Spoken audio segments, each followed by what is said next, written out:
Well, greetings and salutations, everybody. Welcome back to the best damn movie-related show on the planet Earth, the John Campea Show podcast, coming from right here in our quaint little studio. I'm, of course, your host, John Campea. I'm joined in studio today by writer, director, producer Robert Meyer Burnett. It's so good to be here. Jonathan Voico's here.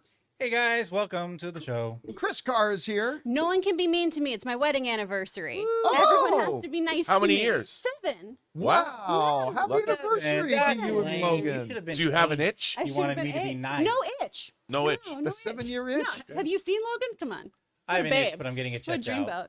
Good, But- Jonathan. You should see a doctor. Most importantly, of course, you guys are here. Thank you so much for being here, making our little show part of your day. And here's how today's show is going to go. We're going to start off by talking about a number of topics we got lined up for you guys. And then in the second part of the show, well, that's when we take your live comments and questions. If you have a thought, theory, opinion, question, observation, or topic you'd like us to address, go ahead and fire it on into our tip link at www.streamelements.com/JohnCampea/tip. And here's the good news about the tip link. It's actually good 24 hours a day, 7 days a week. So even if you're listening to the show later in the day on our podcast feed, say either Apple Podcasts or Spotify or your favorite podcasting app of choice, or if you're watching the show a little bit later in the day, you can still send in a question whenever you'd like. And if you send one in when we're not live, well, we'll just get around to answering it on the next episode. All right, guys. We got a whole bunch of stuff lined up to talk to you today about. So we're going to get things started with this. Last night, the newest episode of Last of Us Season 2, Episode 4, dropped, and we're now truly in the post-Joel era, which I still think we're going to see a lot of Pedro Pascal this season, probably in flashbacks, and they did that in game. I think they'll do that more here too, where they're now really kind of moving forward, and they get to Seattle. Now, we're not going to go into full spoilery detail here, but I will warn you, like we might say some things here that might give a few things away in the episode, so just be warned. We are going to talk about last night's stuff. I'll tell you what, I'm not going to say it was my favorite episode of the season, because the raid on Jackson is still probably it. That's still probably the best episode of the season so far. But I think this was my second favorite episode. There's a sequence in it where they showed glimpses of it in one of the trailers where there's a chase going on in a subway station. I'll tell you what, if you know what it was reminiscent to me of that episode where Abby is like on the other side of the fence from all the infected and then the fence climbs, she's crawling through. And I described that as my stomach was in my throat. My stomach was in my throat that entire sequence. Like even before the infected showed up. When just the wolves were in there and like they're hiding, and the tension was crazy. I thought it was great getting Isaac's backstory. Jeffrey Wright shows up, and the way they do the cold open with his origin story, if you will, was shocking. And then they have a great, cook it up kind of scene happen that I thought was great. If you're a fan of the Food Network, you'll really like that part of the show. I thought it was fantastic.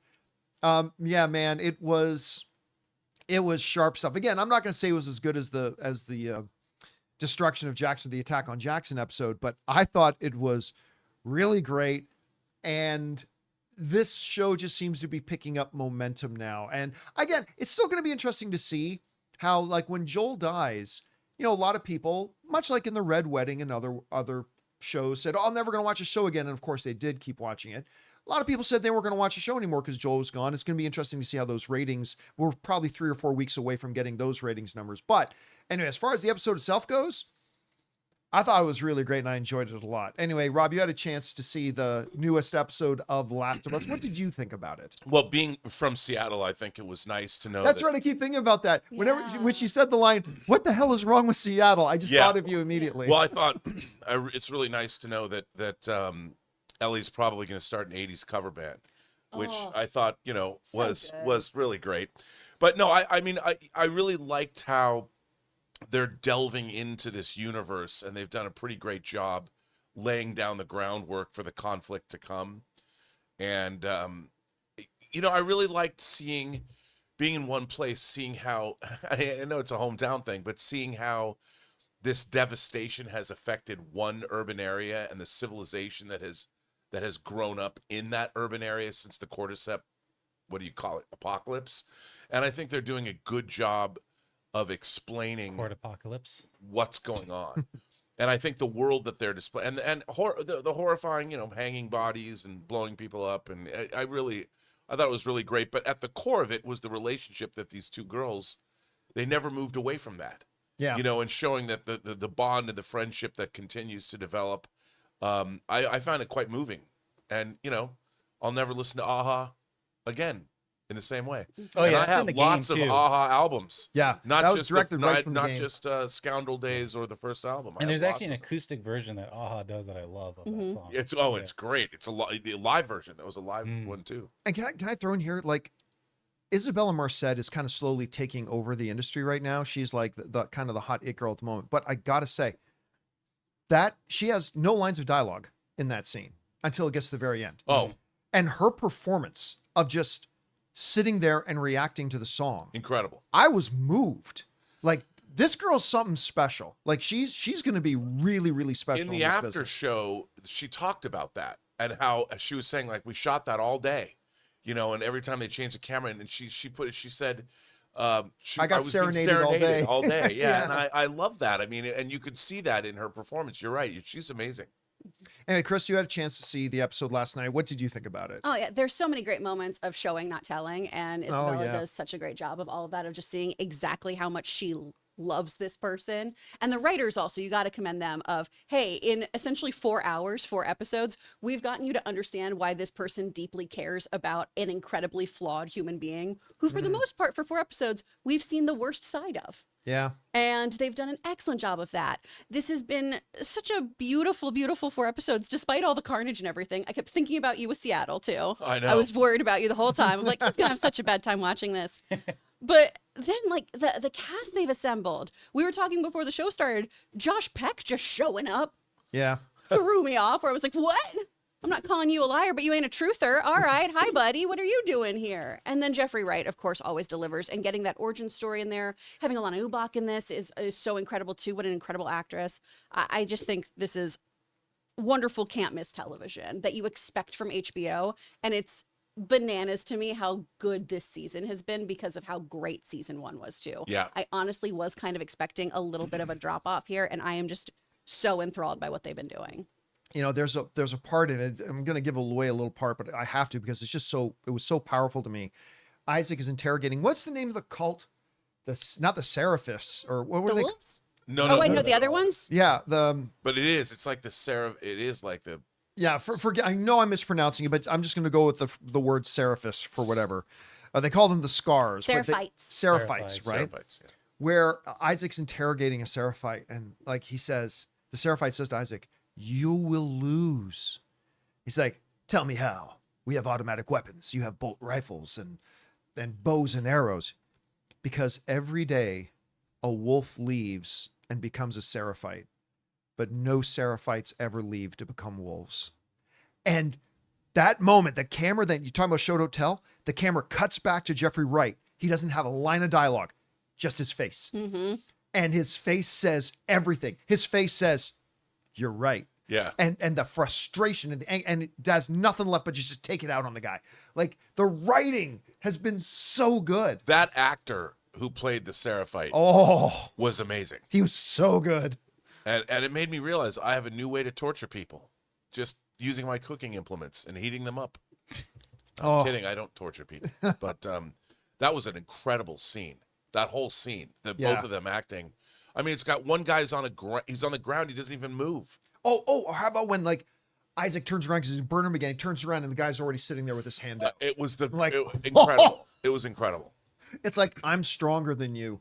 It's like, holy crap. Now the acting in this show it's just like you were saying, it's across the board. It's amazing. They've picked great faces. Yeah. All the different characters that you meet, like in the beginning in the cold open, the guy telling the story, Yep. The voters. the voters. Anyway, guys, question is for you. What did you think about last night's episode of The Last of Us? I really loved it. I don't think it was the best of the season so far, but I had a really good time with it. Looking forward to next week. Whatever you guys think, jump down to the comment section below and let us know your thoughts. All right, guys. With that down, let's move on to this, shall we? You know, we haven't had the opportunity, even though the film came out on Thursday, to sit down and talk about Thunderbolts. Of course, the world has spoken. If we go over to Rotten Tomatoes here, Thunderbolts is currently holding an 88% critic rating, but even more importantly, it's holding a 94% audience rating. Now, remember, this isn't one of these loser IMDb things where any jacktooth can jump on and go, oh, I think everything Marvel is great, so I'm going to hit 10 even though I haven't seen it. Or I think everything Marvel does sucks, so I'm going to hit 0 without even seeing it. These are verified. Like, these are all people who have actually bought tickets to the movie and saw them, and it's got a 94% audience rating, which is great. Now, I of course, did my out of the theater review. I had a blast. I don't think Thunderbolts, just to kind of sum up, I don't think Thunderbolts is top tier MCU. Like, I don't think it belongs in that same upper crust with Civil War, Infinity War. I don't think it belongs up there. But I think it's one of their great films. I put it personally on the same level kind of as the Guardians of the Galaxy 3, and we'll get to that a little bit later. I just thought it was a wonderful film. Like, if I remember when they first announced a Thunderbolts movie, and this is before they announced that Red Guardian would be in it, but I was like, come on, guys. Like, it's one thing to make a Guardians of the Galaxy movie with a bunch of kind of relatively unknown characters who have never been on screen before. You're talking about making a movie with a bunch of B and C listers that have been on screen as B and C listers, and you're going to try to make a feature out of that? This seems ridiculous. I'll tell you what, and the film made $76 million opening weekend, blowing way past the initial projections. I said 60. I mean, that doesn't even include the 11 on Thursday. Right. And Crazy. I mean, it just, again, but it calculated the same way all movies calculate. Yeah. So apples to apples. But I mean, if you had told me, again, a year and a half ago, that you're going to have a Captain America 4 and a movie about a bunch of B and C listers that hardly nobody cares about, and they would be kind of in the same rough neighborhood of their opening weekends, I would have thought that was insane. But here we are. Again, you know, I thought the action was great. When they used humor, I thought it was hilarious. I laughed my guts out a number of times. Whenever Yelena would say, "We suck," I don't know why. The way she says it, I laugh my ass off. A hamster made me laugh. Don't know how that worked, or guinea pig, whatever it was. Oh, yeah. So the humor worked great. But the most important part of it wasn't the fights, wasn't the explosions, wasn't all the comic bookness of it. This was a movie about depression and about how a lot of people in our culture and society today struggle with loneliness and feelings of inadequacy and all this kind of stuff, facing their own void. And the way they handled it, it was with a deft hand that was never heavy-handed, but felt like punched you right in the emotional gut every time. And like, for me, we saw the lines in the trailer when Red Guardian says, "Yelena, when I see you, I don't see your mistakes." That's a great line in the trailer. But when you see it in context of the movie, it had double the impact on me, which I just thought was amazing. And then we saw in the trailer, she goes, "Okay, that was really good." That felt nice. But when you see it in context of the movie and in the context of the scene, it was like double impact. I'd already seen it 100 times in the trailer, but it punched me in the emotional gut anyway. Again, fantastic post-credit scenes, all that kind of stuff. Red Guardian, Sebastian Stan. I mean, everybody. Pullman was fabulous. You know, you forget that Steven Yeun was supposed to play that role. Yeah, that's right. And in comes Pullman, and he plays it, and he crushed it. He was fabulous in this role. And so, again, one of the weaknesses for me was, and this is a kind of a standard Marvel thing, the main antagonist, I'm talking about Valentina, not Void, because Valentina is really the antagonist throughout the film. Again, a little weak. That's not a reflection on Julie Louis-Dreyfus's performance. She was great as Valentina, but again, as an antagonist, could have done a little bit better, I think. But again, overall, I thought it was a wonderful film. I've already seen it twice. I plan on seeing it 2 or 3 more times. And Chris, you had a chance to see Thunderbolts. What was your impression of it? And we haven't talked about it yet at all. How did No. you feel about it? Overall, so fun. Really enjoyed it. I thought it was a great film. And like the cinema trailer kind of promised, this doesn't feel like your typical Marvel movie. That was my big takeaway, especially the way it's shot. I mean, just the really nice lingering close-ups, these kind of freeform moments too. It just felt really, really different from what we've gotten. This is a great ensemble, though I wish we utilized Ava more. She sometimes was just there. To say something pithy or use her power conveniently. I feel like we could have delved into her stuff more. Loved all the John Walker stuff, but the Yelena Red Guardian stuff is really the heart of this film too. I mean, not getting super into spoiler territory, but just the Daddy, I'm So Alone crushed me. That was so powerful. I was not expecting to cry in a Thunderbolts movie, and I was like, oh, I don't, that really snuck up on me. This was just beautifully done. Her chemistry with Lewis Pullman is off the charts. Yeah. And I've never really had it for him in other movies or shows that I've watched him in, but this one, there was so much of his dad in this performance, it felt like. Just so many little expressions. I was like, oh, that's our president's face right there. Yeah, that's great. He was wonderful. And I agree with you. I wish Julia Louis-Dreyfus was utilized in a more actually sinister way. In a lot of moments, I feel like there's some moments where they pulled their punches and we could have had some real stakes with a certain other character involvement too, as opposed to just using them as a kind of MacGuffin. And I felt like if we're being promised she's willing to do these terrible things, I want to see a few more of those terrible things actually being done. I don't want her to be sanitized. You know, one of the things that really stood out to me that really helped make the movie work, Red Guardian, who I was excited about his presence in this movie right from the day they announced him. But the ability of Red Guardian to be the major comic relief of a scene and then seamlessly transition into true emotional truth kind of moment. Like he says something like wacky to Yelena's apartment and then, Yelena, what's wrong? And then actually have that light has gone. He starts speaking like really emotional truth stuff, just like from the stuff. Again, I'll just stick to the stuff you saw in the trailers. The stuff in the trailer, he says something like crazy. But then he can sit down with Yelena and say, listen, when I look at you, I don't see your mistakes. I see that little girl who wanted everybody else to be able to count on in case they make mistakes. You know, like that the ability of Red Guardian to not just be a yuck character, and he was hilarious when he was yuck, but it wasn't just that. He was also a very caring, concerned father.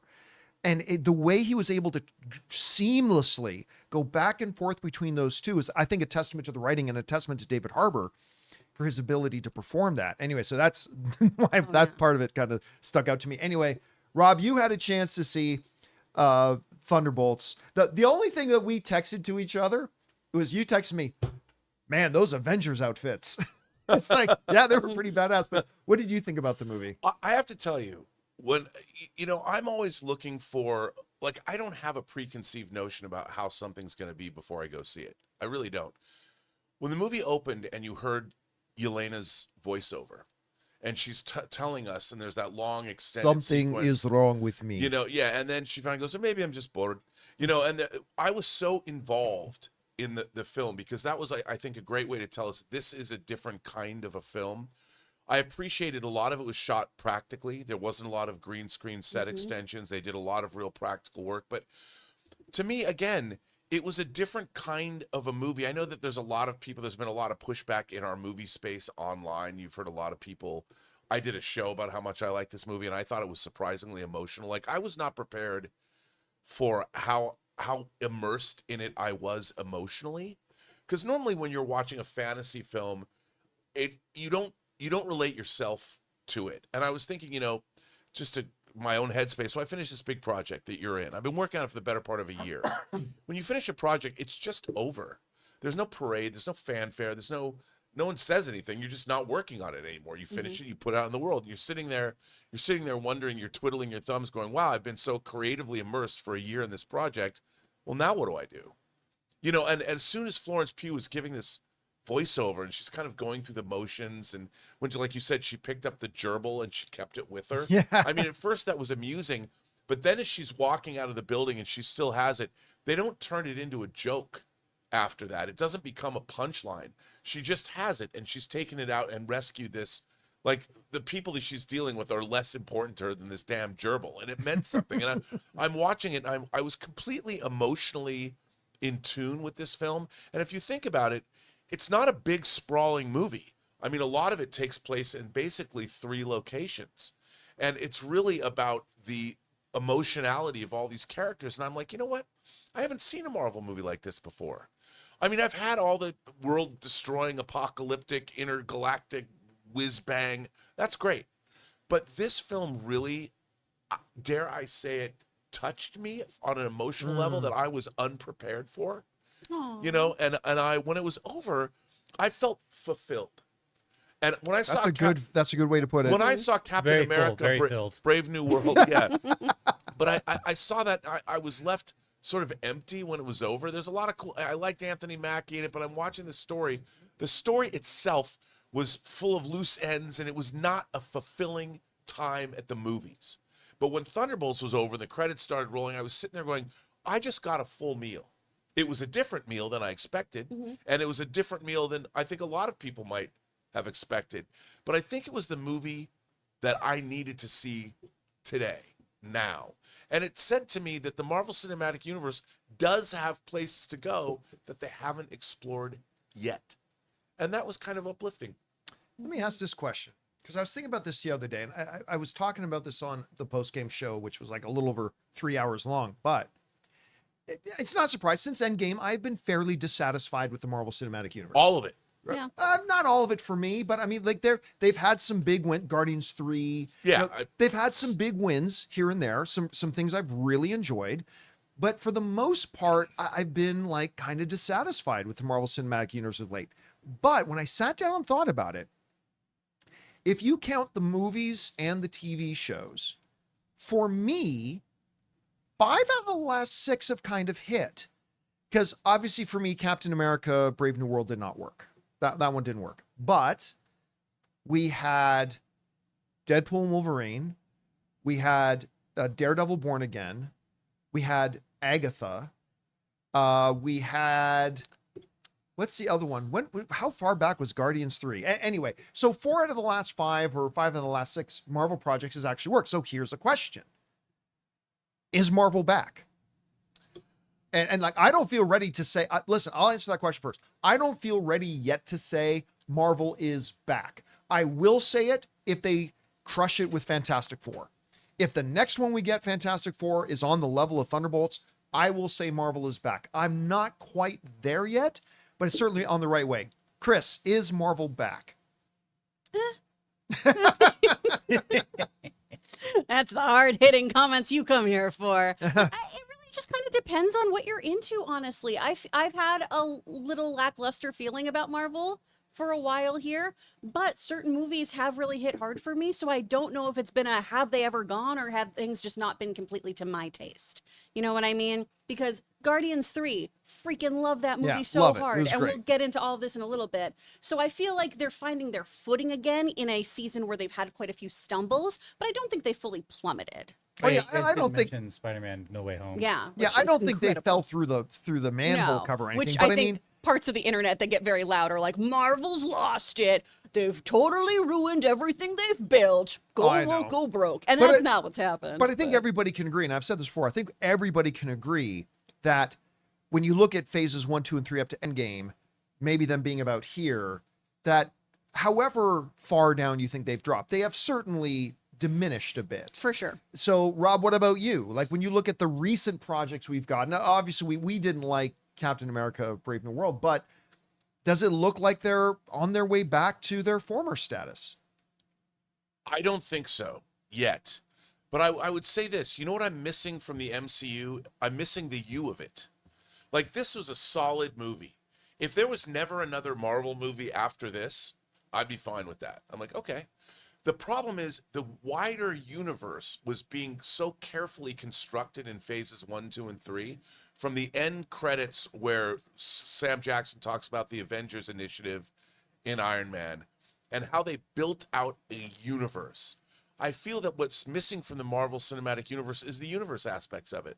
They don't feel like, yes, you could say the end tag was building something, but not really. It was just these people are here, so they're taking this position of whatever.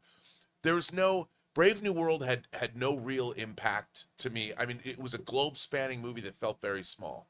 Thunderbolts was really unconcerned with anything outside the external, the characters that they showed us. There was not, I mean, you could say, okay, there's some things that are coming, but in terms of within them, I mean, is Kingpin Mayor of New York? I don't know. I mean, did it matter? No, but it would have been nice if the Kingpin was Mayor of New York still. That would have broadened the universe aspect of what I'm talking about. We were talking about this after the movie of all you needed to do was have Daniel frantically dealing with phone calls and then Pompey. Yeah, I mean, I think probably because the movie was made a while ago, that they didn't know that Kingpin was Mayor of New York. And so they had, but that's what I feel is missing, that the part of the appeal of the Marvel Universe was how they were building this universe out. And there were different, Guardians of the Galaxy gave us this facet of it. And Thanos, if you want something done, you do it yourself. There was always something building. And now it feels all these things are going into these dead ends and there's nothing being built. Yeah, I've always disagreed with you on that, though, myself, personally, because, like, to me, either you make a good movie or you don't. Like, it's ramifications to the larger movie. And, like, I agree that in the recent phase of the Marvel Cinematic Universe, they have not done a very good job of connecting their universe. I totally agree. But whenever I've walked out of a movie I didn't like of theirs, it's never been, it didn't connect to the wider universe. It's always been because they just made a bad movie. Right. Well, there's that too, but there was that extra added oomph that you got excited about things that were promised. And this, I mean, other than the fact that we know there's another movie coming out, you know, and we know that there's another movie being made, where is it all going? Like, and I don't feel like, I don't want to go see a movie going, what does Kingpin think? You know, Well, I mean, yeah, we had to talk about that too, because remember, I think Marvel said like 2 years ago, and nobody talks about this more, when they said, we think from now on, our Disney Plus stuff is going to be a little bit more isolated from the movie stuff. So that's why I wasn't surprised at all that there's no mention of, and I'll be honest with you, watching the movie, I didn't give a shit whether or not they mentioned Kingpin. I didn't care if they mentioned Kingpin. Oh, I did. I leaned over and went, hasn't New York been through enough? Oh yeah, it's like, where's this martial law that they're supposed to be in right now? I just watched the movie and I thought they made a great movie. And Well, we that's also all don't know what year that took place. It's true. Because this movie ends, by the time it ends to the 14 months or 15 months later, whatever it was, you know, that would be like 2028. And then these events would be 2027 in the main movie. And That's where true. does Daredevil take place? 2025? Maybe it's 2 years before. But you That's know, I've true. always That's a lot of liked math. when you're in New York, even Ghostbusters has that great scene. It's true. The man has no dick. You know, they have the city administrators, and you know, there's the void is taking over, and it happens very quickly. So I understand that there's no time to get the city fathers involved, but it still felt like they're at Avengers Tower, and there's all this crazy stuff happening there, which there wasn't even anybody going, God, why does everything always happen around this tower? Maybe we shouldn't reopen it. Maybe You we know? should shut it down. Shut it down. All right, guys, the question is for you, though. What did you think of Thunderbolts? I know it opened a few days ago, but, you know, we didn't do a show on Friday, so here we go. I really enjoyed it a lot. Again, I don't think it's top tier MC year, but I thought it was really good. Whatever you guys thought about it, jump down to the comment section below and let us know your thoughts. All right, guys. With that down, let's move on to this, shall we? I straight up think one of the greatest television shows ever made was Shogun. I mean, I was that blown away by it just by season 1. It immediately jumped into my top 3 all-time favorite shows ever made, period. I just thought it was that good. And fittingly, it destroyed all the Emmy records, I should say, by winning 18 Emmys in 1 year, which I think beat the previous record by like 4 or 5. And it won everything. Best series, best directing, best star, best actress. Like, it just won everything. And I got super excited when they announced that they were going to do a season 2, even though it was originally intended just to be a limited series, because there is no Shogun 2 book, Right. unless you count the one where he jumps forward 200 years. But there is no Shogun 2. But they decided to do it. So I got all excited. Well, my excitement took a little bit of a hit today, as reports are coming out that it is possible that Shogun season 2 may not come out until 2028. Streamers keep on streaming. 2028. The folks over at Forbes wrote the following. It's just been announced that production will begin on the show in January of 2026 in Vancouver. That's 8 months from now, and it's just under 2 years after when Shogun Season 1 aired in February of 2024. But that's not even the real problem. Shogun Season 1 began filming in September of 2021 and wrapped in June of 2022, which was said to be 2 months later because of some COVID-related delays.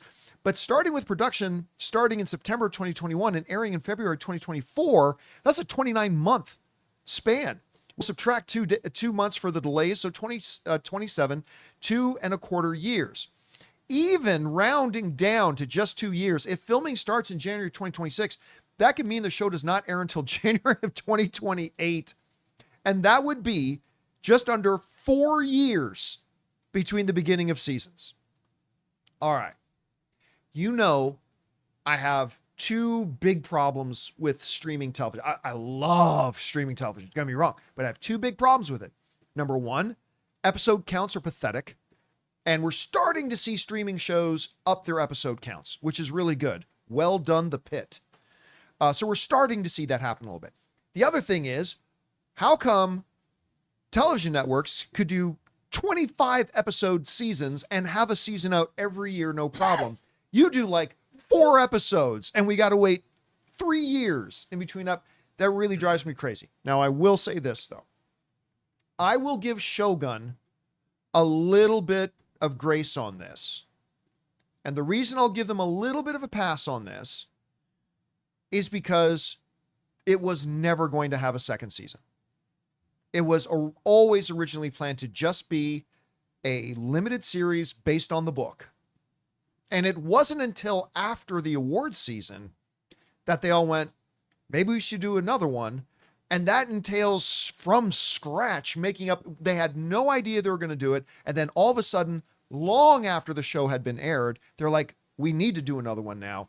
And they had to start from scratch. And I'll be honest with you, hearing that they're going to be shooting in January, they're going to actually be like, this full thing's going to be fully fleshed out, fully written, ready to go and shoot in January.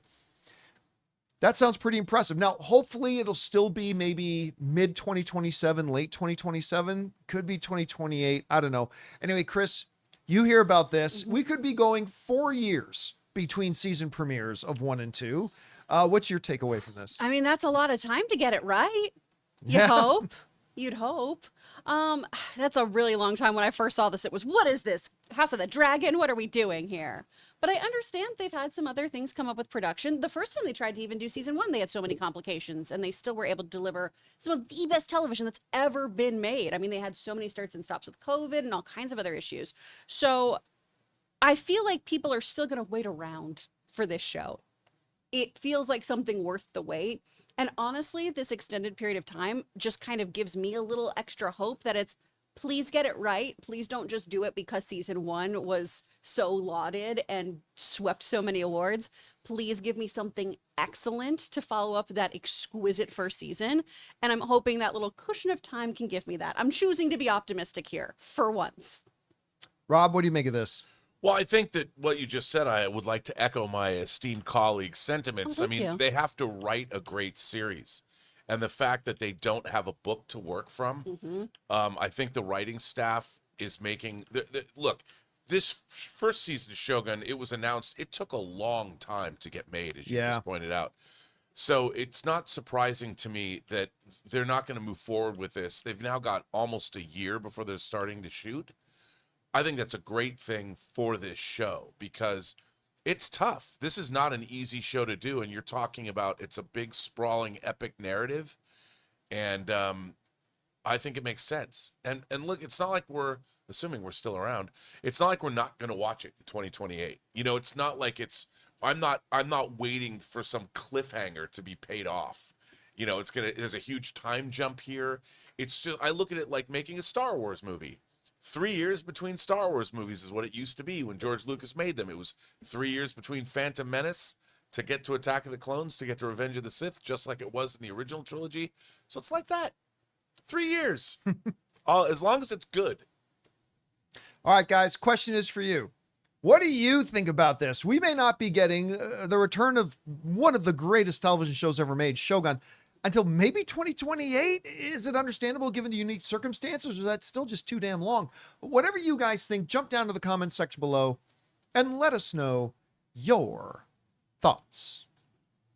All right, guys. With that down, we still got to talk about, with Thunderbolts out, where does it rank amongst all the MCU films that have come out since Endgame until now? And the White House has announced that they're going to be putting a 100% tariff on any movies shot outside of the United States. What exactly does that mean? They have no idea. We're going to talk about that and a few things more. But before we do, we're going to take a quick second here and thank one of the sponsors of today's episode of the John Campea Show podcast, our friends at Stitch Fix. We want to take a second to thank a sponsor of today's video, Stitch Fix. Guys, I love movies, but you also know I have absolutely no fashion sense, and I absolutely hate shopping for my clothes. But thankfully, I have found a better way. Stitch Fix online personal styling makes it easy. With Stitch Fix, I get a stylist who understands my style, size, and budget, and they do all the shopping for me. Because look, shopping and figuring out style can be overwhelming, especially for somebody like me. When it comes to getting dressed, I don't even know where to start, to be honest. That's why I love having a Stitch Fix stylist. They really know what works for me. I get pieces that make me look great, and it's a real confidence boost. You just give your stylist your size, style, and budget preferences. You get to order boxes when you want and how you want, no subscription required. They send you personalized pieces, and the fit is always on point. No stores, no crowds, no stress. Just personalized looks that you will love. So guys, make style easy. Get started today at stitchfix.com/Campea. That's stitchfix.com/Campea. And thank you to our friends at Stitch Fix for sponsoring today's episode of the John Campea Show podcast. All right, guys, with that down, let's move on and talk about this, shall we? Well, as we were just discussing, Thunderbolts is now out, and it's every bit as good as I was kind of hoping it would be, even better than I was kind of thinking it would be. But it does raise the question, in this era, which we were talking about recently, that I've been kind of underwhelmed with the MCU a bit since Endgame, but with all the projects, by the way, Thunderbolts, think about this. Want to feel a little bit old? Since Endgame, this is the 14th Marvel Cinematic Universe movie that's come out since Endgame. I mean, that threw me off when I realized. Personally attacked by the events of New York happened when I was in high school. And I was like, oh, shut up. How dare you? To be followed up by, I was 90. Yeah. So That's how I felt, Bucky. I thought, somebody wrote to me on Friday and asked, hey, where would you put Thunderbolts in this, new group of films? Where does it rank for you in there? So I thought it'd be fun for us to take a couple of minutes and look back at where has the MCU been since Endgame? And to put that in perspective, where would we take this movie that we really liked and fit it in there? So that's what we're going to do is I'm going to count down for you the definitive, at least from my point of view, list of the worst to best rankings of the 14 MCU movies that have come out since Endgame. We're going to start all the way down at the bottom. My number 14 worst film that the MCU has put out since Endgame has got to be Ant-Man and the Wasp: Quantumania. This was a movie I was so excited about because I love Ant-Man.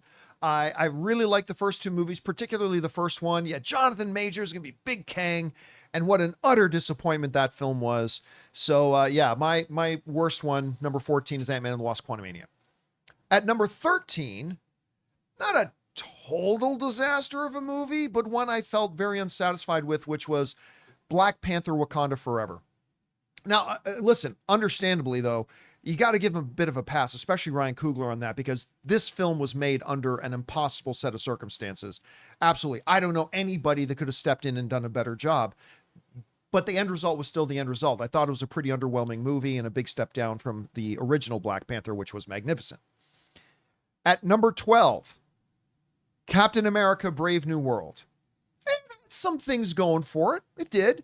But overall, I mean, they couldn't even, listen, I love the Sam Wilson character. They couldn't even give him his own movie. They had to make his movie a Hulk sequel. They didn't even give him his own movie. It was a poorly written, poorly executed. Anthony Mackie deserved better.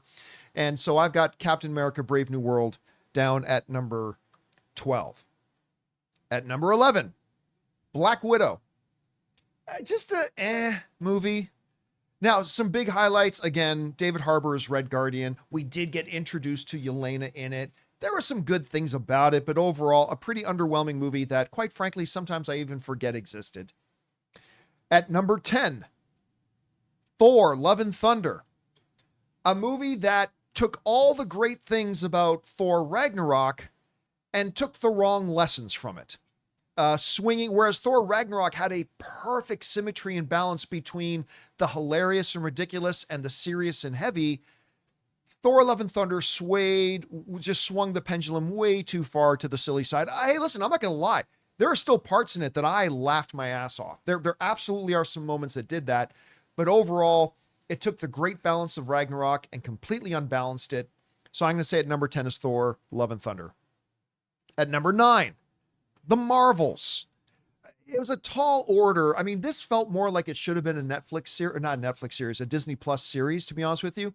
But also trying to get a couple of characters that would only be known if people watch Disney Plus, and a lot of moviegoers don't, and trying to bring them in here. It just felt unbalanced. Again, I thought it wasn't that bad, to be honest with you. That's why I have it at number 9. I didn't think it was all that bad, but there's also nothing remarkable about it. You know what I mean? There was nothing that stood out that made me feel like I'm going to want to watch this a few more times like I did with Thunderbolts. So at number 9, I've got The Marvels. At number 8, I got Doctor Strange and the Multiverse of Madness. Once we get to 8, we're getting those things where these are some movies that really do have some big positive upsides. And again, I think the first half hour of Doctor Strange and the Multiverse of Madness was banger. Like everything that happens right to the moment that he meets America Chavez and all the kind of stuff, and the stuff with Wanda, the best story arc, I think, other than Tony Stark in all the MCU is Wanda's story arc. Some really good things mixed in with a lot of missed opportunities and things like that. So it kind of evened itself out. I still like Doctor Strange and the Multiverse of Madness, but I got it down at number 8. At number 7, Spider-Man Far From Home. I like this movie. I did think it was a noticeable step down from Spider-Man Homecoming, which I thought had more charm and stuff like that. I thought, Jake Gyllenhaal was a little bit of a missed opportunity as Mysterio, but still overall, it was another win for John Watts directing the Spider-Man films. I enjoyed it, so I've got it up at number 7. At number 6, a film I really think is underrated in the MCU, The Eternals. Again, I don't think Eternals is top-notch MCU. I don't. But I think this movie is better than it gets credit for, and I think it deserved to do more. The more I watch it, the more I appreciate it. It's a very, very different kind of MCU film, and I could see the reason some other people didn't like it, and that's fine. But for me, and all the Marvel films that have come out since Endgame, I've got Eternals as number 6. At number 5, Spider-Man No Way Home. It's a tall order to follow up Homecoming and Far From Home, both good films, both very successful films, and to do another Spider-Man film, and they crushed it. They just did a great job with it. It was a fan favorite, one of the highest grossing movies in history. It made ridiculous amounts of money, one of the highest grossing Marvel Cinematic films. Spider-Man No Way Home is number 5 for me. All right, at number 4, Guardians of the Galaxy Volume 3. Somehow, some way, James Gunn found a way to land it, and land it so well. Not only making a great movie standing on its own, but emotionally paying off a lot of stuff going all the way back to the first Guardians of the Galaxy movie. And in the midst of, Guardians of the Galaxy 3 really stood in the midst of an era of Marvel mediocrity. It was one of those things that really came out and shone very brightly. I love this film. Guardians of the Galaxy Volume 3 is at my number 4 spot. At number 3, this is where I'm going to put it. Thunderbolts. Thunderbolts. Listen, I watched it a second time. I mean, I would really put it very much on par with Guardians of the Galaxy 3 for me. But since I have to order them, I'll just ever so slightly put it ahead. When I was originally thinking about this before I watched Thunderbolts for a second time, I had it just behind Guardians. Now I've got it just ahead. Either way, I've got them on the same level as each other. I love this movie. Again, not the absolute top level of MCU greatness that we've had, but I think a really worthy entry into it. So I've got Thunderbolts at number 3. At number 2, Shang-Chi and the Legend of the Ten Rings. I still remember being at the first screening of this movie. This was one of the only films where I got to see it 4 times before it opened in theaters. I got to see this movie 4 different times before it opened in theaters. And I still remember the first time I watched it. I was sitting beside Greg Alba, actually. Me and Greg were sitting together, and the movie ended, and I immediately, after the credits rolled and everything, I immediately jumped out of my seat, and like Greg had a big smile on his face. I'm like, how fucking good was that? Like, I just couldn't believe it. I love this movie passionately. I think it's an amazing film. Fun, exciting, charming, all that kind of stuff. I loved it, and it's got Wenwu in it, which is one of the best villains they've had in a long time. So for me, the number 2 best Marvel Cinematic Universe movie since Endgame is Shang-Chi and the Legend of the Ten Rings. And that leaves it to me for number 1. For me, number 1 is Deadpool and Wolverine. Again, to me, movies are experiential events. And I was just bouncing when I came out of Deadpool and Wolverine. I had such a great time watching it that Ann and I went back to watch it 6 or 7 times. And every time I laughed just as hard. I was just as entertained. I mean, it was weaker than some other Marvel movies in different aspects, but stronger in others. But the overall entertainment package for me made Deadpool and Wolverine my number 1. So again, just quickly, my number 14 down at the bottom was Ant-Man and the Wasp: Quantumania. Next, Black Panther: Wakanda Forever. Captain America: Brave New World. Black Widow. At number 10, Thor: Love and Thunder. At number 9, The Marvels. At number 8, Doctor Strange and the Multiverse of Madness. At number 7, Spider-Man: Far From Home. At number 6, Eternals. At number 5, Spider-Man: No Way Home. At number 4, Guardians of the Galaxy Volume 3. At number 3, the newest installment, Thunderbolts, or the New Avengers, whatever you want to call them. That's on their poster now. At number 2, Shang-Chi and the Legend of the Ten Rings. And my number 1 since Endgame is Deadpool and Wolverine. So there you go.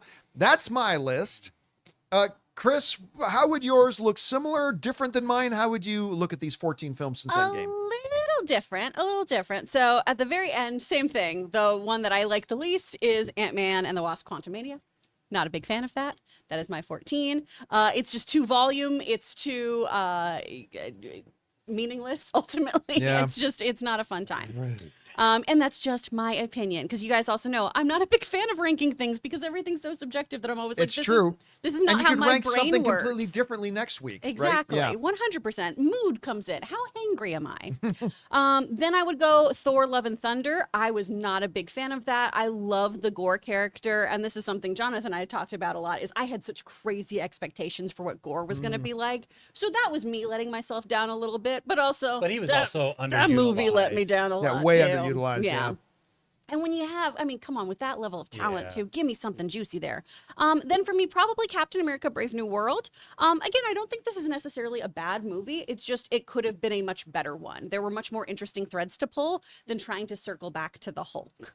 Then Black Panther: Wakanda Forever, Black Widow, The Marvels, which I don't think is as bad as most people say it is. I agree. I don't think it's a great fun. film, but I think it's better than people give it credit for. Yeah, I had a fun time, and it's campy superhero fodder that I enjoy very much.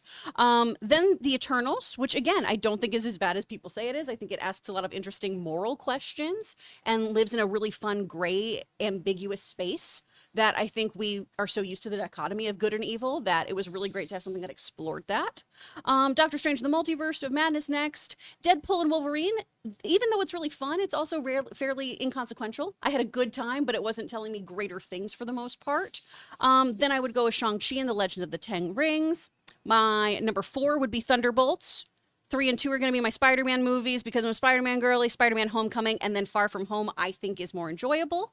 And then my number 1 is still Guardians of the Galaxy Volume 3. That movie destroys me. It is beautiful. It is heartbreaking. It is such a wonderful conclusion to that trilogy. I think that is a pretty much perfect film. It's a great movie. So good. Anyway, Rob, how would you rank everything we've gotten since Endgame? Well, mine's a little different. At number 14, Thor: Love and Thunder, a movie I hated from the opening scene where Gore the God Butcher is talking to his own god. I'm like, this movie has nothing to say to me. I thought it was a goof from the very beginning, and what a waste. Christian Bale's acting the hell out of a scene, and it looked like a Saturday Night Live sketch. Hated it. Number 13, I'll only give it, this would have been number 14, but I hated Love and Thunder so much, it's 13. Ant-Man and the Wasp: Quantumania, I thought destroyed It destroyed Ant-Man. It destroyed the Marvel Cinematic Universe. It destroyed Kang. There was nothing about this movie I liked. I thought it was the completely wrong tone. Drove me insane to watch it. The Marvels coming in at number 12. I wanted more from it. I didn't get what I wanted. It's not a bad movie. I like Iman Vellani as Miss Marvel. I like all the actresses in the film. I just thought they were kind of in a story that they deserved better. I mean, I like Flurkins, but whatever. Let's see, what do I have at number 11? It's Captain America: Brave New World. Again, a movie that I thought was just lackluster. And it could have been great. It was disappointing what we didn't get. Number 10 is a movie I like more than this ranking probably says. But again, Wakanda Forever.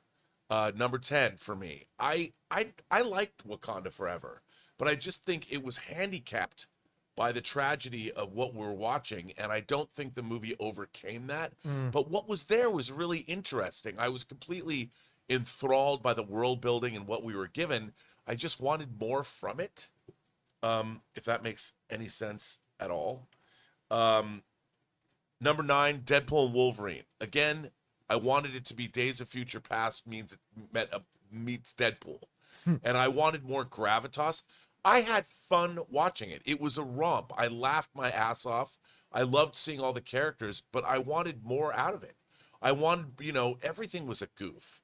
And I kept waiting for... I thought that the first Deadpool was such a beautiful concoction of superhero pathos, comedy, and actual heart. It was a perfectly balanced movie that I wanted to see more of in Deadpool and Wolverine, but didn't. Number 8 for me was Doctor Strange in the Multiverse of Madness. Like you pointed out, great first act. I liked a lot of what was there, but then they did things that drove me crazy. Like you've got the Illuminati or whatever, and then she just comes and kills them all in 5 minutes. And I'm like, you can't do that. If you want to have gravitas, you've got to give me something more than just make it a throwaway scene. But there's a lot to like in it. Sam Raimi's direction I thought was pretty great. Now I have to keep looking down. Thunderbolts for me, put it right in the middle, number 7. It's the beginning of the top half of the and I only say that because I really liked the movie. I thought, like I said, I wanted more of the universe out of it, but still, I think it's a great movie. I really, really liked it. And Black Widow, I think they have to go together for me. As a matter of fact, I probably should put Black Widow at number 7 and Thunderbolts at number 6 because I see Thunderbolts is absolutely a Black Widow sequel. And I think it made Black Widow better in almost every regard because the relationship between Yelena and Natasha looms large in that movie. And I think I can't wait to watch them back to back and see what it's like when I own it, if that makes any sense. And number 5, what do I have at number 5 here? I have to look at my list. Is Spider-Man Far From Home, which is the last movie of Phase 3. I liked it. I liked Jake Gyllenhaal, but like you, it was good. I liked it. It fit in with the universe. I like seeing people. It was, even though I would like more hard-hitting elements of it, but coming back from the snap, how are they responding to it? I liked all of that. Number 4, I have it Eternals. You and I, we've talked about this, Chris. I love Eternals. I don't know if it's a great See, I've said I want more universe. I like this movie despite the lack of universe in it. I like it as a science fiction film. I think it's really interesting to me. I really liked all the characters. I liked the idea of seeing the Celestials depicted. It was really interesting to me.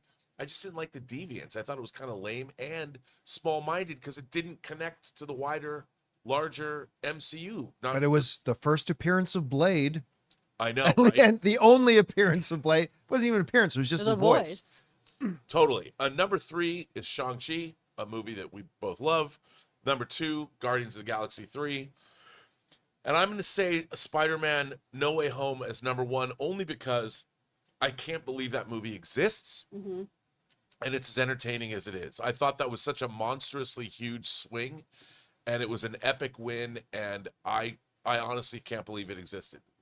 Whether it's great or not, I don't know. But in terms of what Phase 4, 5, and 6 were supposed to do, I think obviously Spider-Man No Way Home succeeded. Talk about making a multiverse movie. Nothing said multiverse more than actually making a multiverse Spider-Man movie with Spider-Man from other people's Spider-Man franchises. I thought that was what the multiverse did well. They never quite got that. They didn't do it as well in Doctor Strange, and they didn't do it as well in Deadpool and Wolverine. I thought that No Way Home was the gold standard of what they were doing with the multiverse. All right, guys. So we got Deadpool and Wolverine. We've got Guardians 3. We've got Spider-Man No Way Home as our tops. All of us have Ant-Man and the Wasp: Quantumania either at the bottom or in the second last spot. And then a lot of mixture in between. Guys, question is for you. In the 14, and I know it's weird to think about that, but since Endgame, we've now had 14 MCU films. How would you rank them? And where would you put the newest one, Thunderbolts, in and amongst that list? Whatever you guys think, jump down to the comment section below and let us know your thoughts. All right, guys. With that down, let's move on to this, shall we? Now, on this show, you know, we pretty much try to avoid political talk and stuff like that.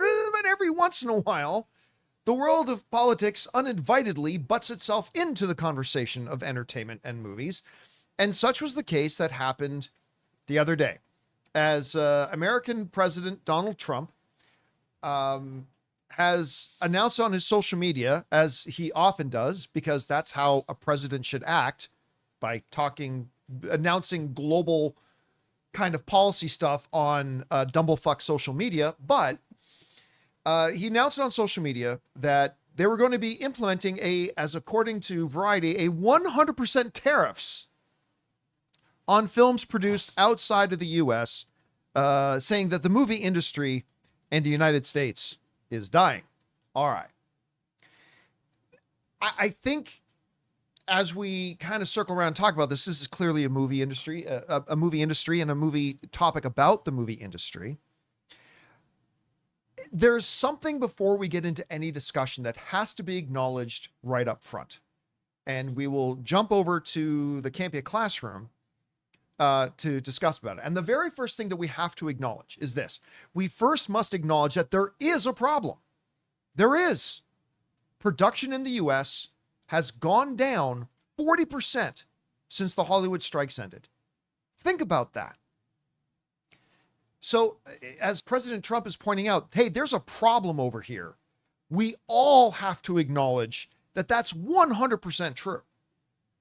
There is absolutely a problem going on. And it's something that we've been talking about in the industry over the past year or two ad nauseum, about the fact that there's so less production happening in California specifically. California isn't just losing production overseas. They're losing production to Georgia.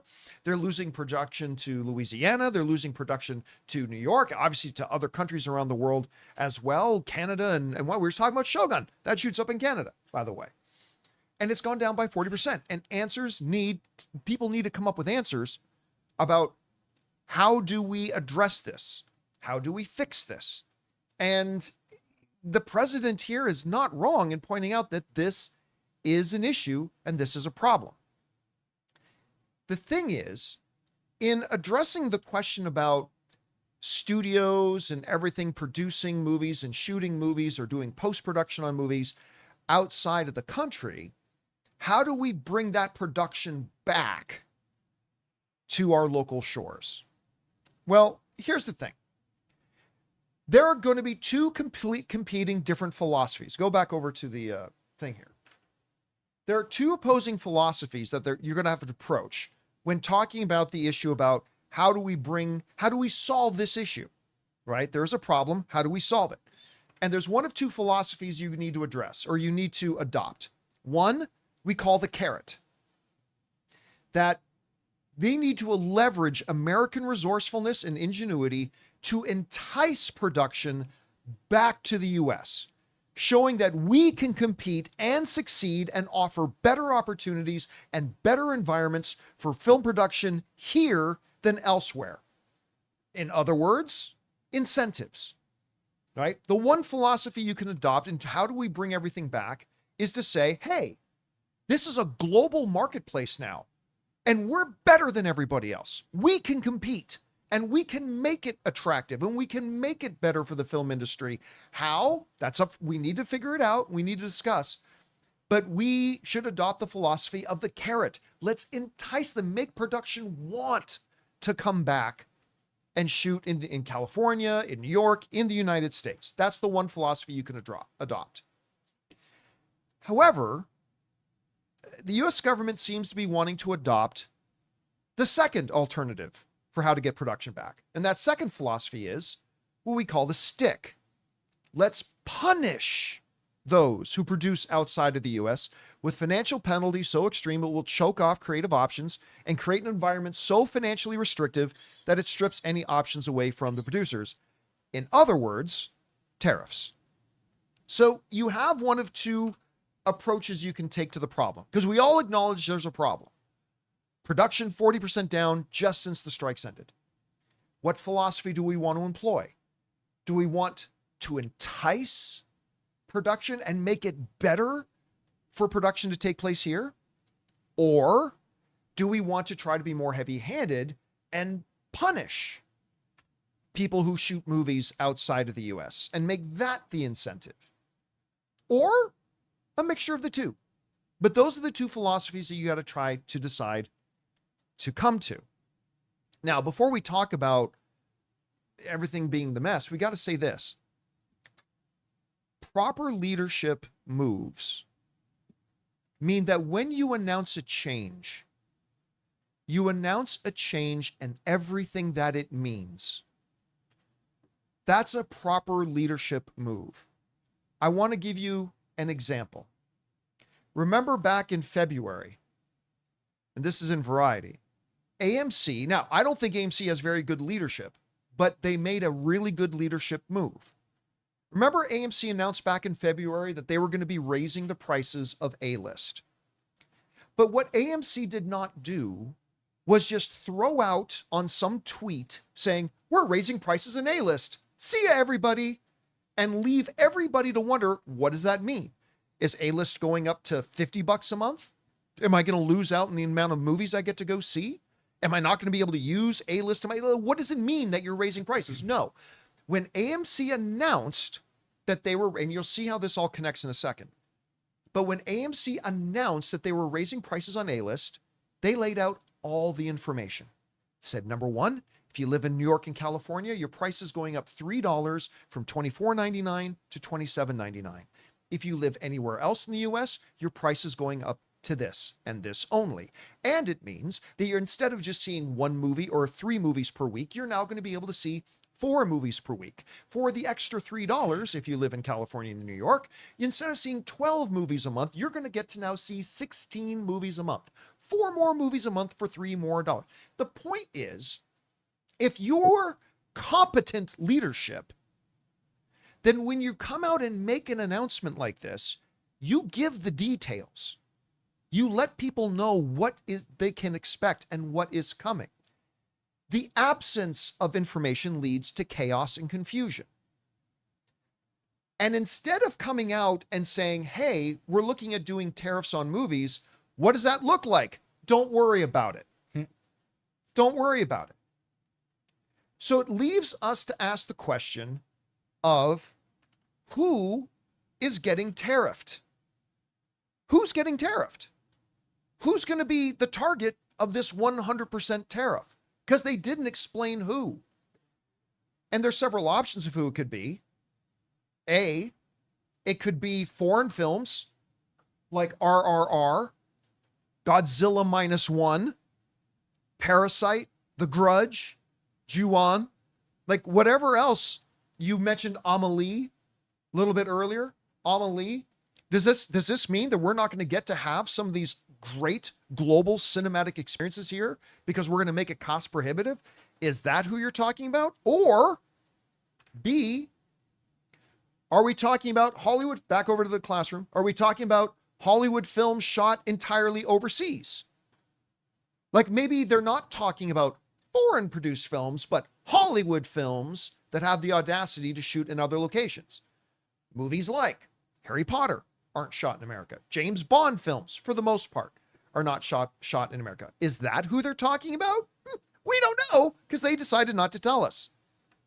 Or are we talking about C, Hollywood films shot partially overseas. The Odyssey is shooting some stuff in the United States, but they're also shooting internationally. Mission Impossible films, Avengers films, on and on and on. Are we talking, when you say you're putting 100% tariff on movies that don't shoot in the US, are you talking about even films that shoot part of their movie overseas? They didn't bother saying. Or does it get even more extreme? Are you talking about Hollywood films that shoot here, but do some of their post-production overseas? Because a lot of films you'll watch maybe are shot in Georgia, made in Georgia, or shot in New York, or shot in California, but then they use visual effects houses, post-production houses. That can be in India. They can be around the world. Are those films going to get hit with 100% tariff? We don't know, because they didn't bother saying anything. They just recklessly and stupidly jumped on some dumblefuck social media thing and said, we're putting 100% tariff on movies. Again, in the AMC situation, and they don't even have good leadership at AMC, when they announced a price raise, said, here's everything that it means. We're going to raise the price this exact amount. It will impact people here this way. It will impact people over here this way. And this is what else you're going to get as a benefit. This is the totality of what it means. So when they make an announcement, they give clarity. In this situation, all it was a big thing. We're going to put 100% tariff on movies that are shot outside the US. What does that mean? You don't need to know, because you know why? Because they don't even know. Well, that then brings up another question. Not just who's going to get tariffed, but how much is going to get tariffed, and on what principle? When you say you're going to tariff a movie 100%, are you saying the production budget of the movie is what's going to get tariffed? So if a movie cost $100 million to make, are you going to charge $100 million tariff? I don't know, because they didn't bother telling us. Or are you going to take a slightly different approach to it? And are you going to say the box office is what gets tariffed? So if a movie makes $125 million at the box office, you're going to apply a $25 million tariff? Is that what you mean? Or, just like we were asking, what happens if a movie only partially shoots outside of the US? Are you going to just tariff a portion of a movie that shot outside? So if you're going to say, hey, this movie, 25% of it was made outside of the US, therefore we're going to apply that 100% tariff on that 25%. And then 25% of what? The budget? 25% of the box office? We don't know. So as you can imagine, in the movie industry, starting last night, a lot of reports have come in about how there is a really panicked frenzy going on right now. We got film producers, and I won't bring up all the quotes from Variety, film producers saying this is simply going to kill independent film. It's dead. Independent film's dead. Others saying does this even apply to movies that are currently in production? Or does it only apply to movies that are going to be in production?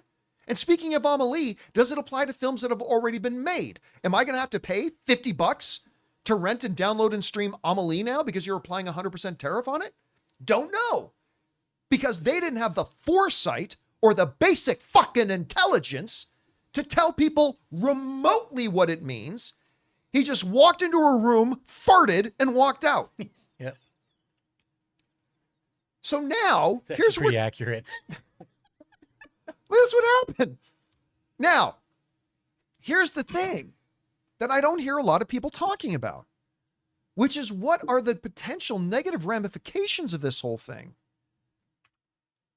Number one, and this is a very real potential ramification, other countries impose, as they have in everything else, retaliatory tariffs. Do you think other countries are just going to let American films shot in America come into their country tariff-free if you're going to charge if movies are shot in their country? And just to let you know how big of a deal that is, Bad Boys for Life, I'm just pulling out some random examples here. Bad Boys for Life, of the $404 million that movie made, $210 million of it came from overseas. Oppenheimer nearly made $1 billion. Guess what? $645 million of those dollars came from overseas. John Wick 4 made $440 million. More than half of it, 253 million of it, was made from overseas. What do you think is going to happen to the North American film market if all of a sudden other territories, like in every other industry they've started doing it, start imposing retaliatory things?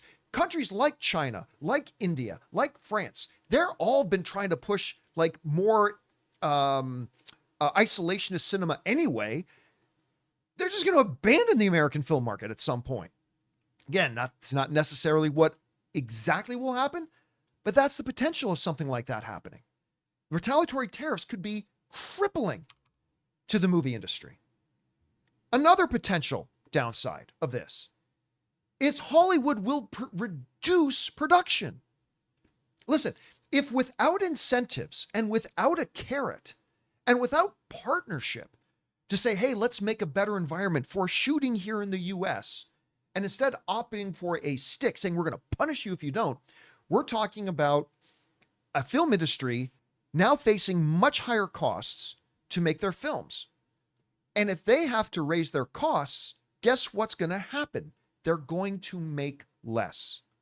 And if the end game in all of this, because we all acknowledge, we all agree, all of us agree that there is a problem, 40% drop in production in the US, all that kind of stuff. But if the whole motive here is to try to get more production back in the US, this is shooting yourself in the foot, because your solution is just creating a new problem in which the studios are going to say, we don't have as much money now to produce everything that we want to produce. Guess what? You think Sinners gets made? Sinners doesn't get made. Doesn't get made at all. Because they're going to have to reduce the amount of stuff that they're going to make. And to bring it a little more close to home, another ramification of all this is that cost for the consumer is going to go up. All industries, not just the entertainment industry, sneakers, home construction, cars, shoes, whatever. When their costs go up, inevitably that cost is passed on to you and me. All industries pass expenses on to the consumers. If Netflix needs to suddenly pay a lot more money for its foreign content, because the whole backbone of Netflix right now is its foreign content library. If Netflix needs to start paying more for its foreign content, they will charge you more for the service. If it costs studios more to make their movies, they will pass that expense onto the movie theaters, and then the movie theaters in turn will need to pass that expense onto you and me with even more increased ticket prices. Look, we all agree that there is a problem. But when a teacher talks to his parents and says, we've got a problem, little Billy is kind of falling asleep during class, the parents don't say, gotcha, we will shoot little Billy in the head as soon as we get home. No. Not saying that, but you said there's a problem. Yeah, there's a problem, but that's not the solution. And here's the other big thing. Too many people try to come up with answers and don't come up with solutions. An answer you can just come up with. Solutions are well thought out, systematic, strategically planned out to address real problems and any ramifications that come as a result thereof. Coming out of nowhere, and I don't care if it's a Republican president, a Democratic president, a Canadian prime minister, it doesn't matter. To just come out and fart in the room and say 100% tariffs on movies with no explanation, no guidelines, no details, no plan, no strategy, no concept of what's going on, all that does is create chaos and confusion. And so, look, am I saying that the approach has to strictly be carrot? Not necessarily.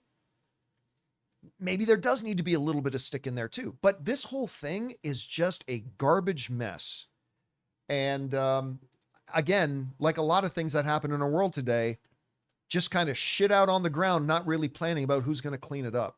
Anyway, Chris, you heard the announcement come out that 100% tariffs on movies. Yes. I have no idea what that means. No. But what's your first reaction to that when you hear about it? Oh, that it's dumb. But also, we need to keep in mind that this is not finalized, too. This is all something that has been thrown out, like so many things, of spaghetti at the wall of, what do you guys think about this?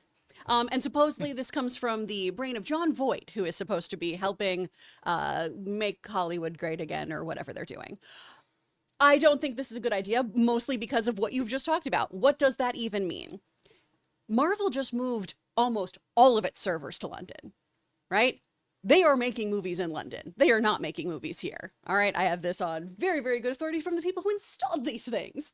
So are we going to just put all these tariffs on our own Marvel movies too, on our own films that we're making from American production companies that are going overseas and doing things?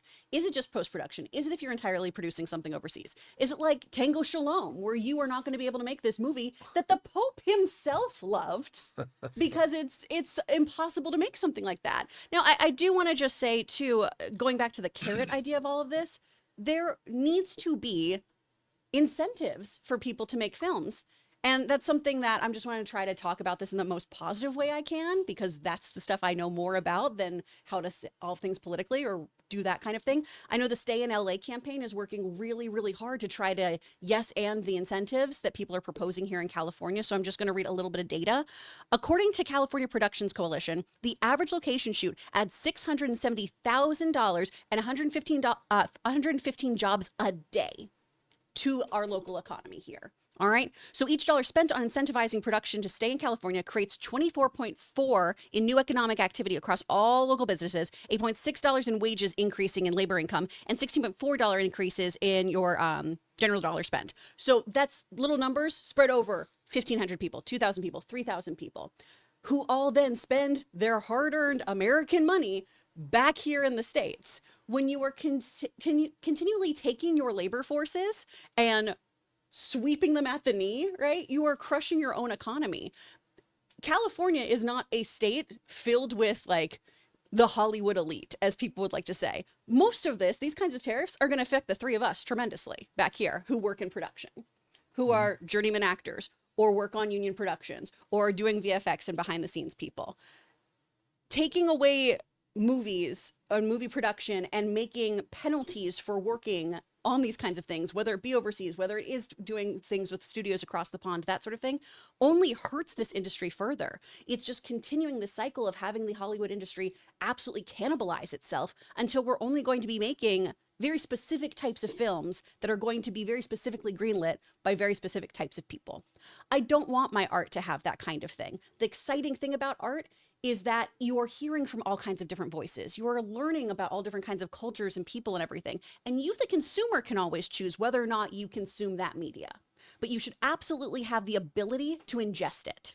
And if we do this, we are absolutely going to eradicate indie filmmaking. We are absolutely going to minimize the amount of foreign films that people have access to. And that makes for generally a less educated, less kind world. And I know kind is something that people are going to cling to if that sounds naive or silly, but you don't understand the human experience without fully understanding the human experience of all. And that's what this kind of thing is ultimately going to do, is ruin people's ability to learn about other walks of life if we aren't making films with all kinds of people. It's really frustrating.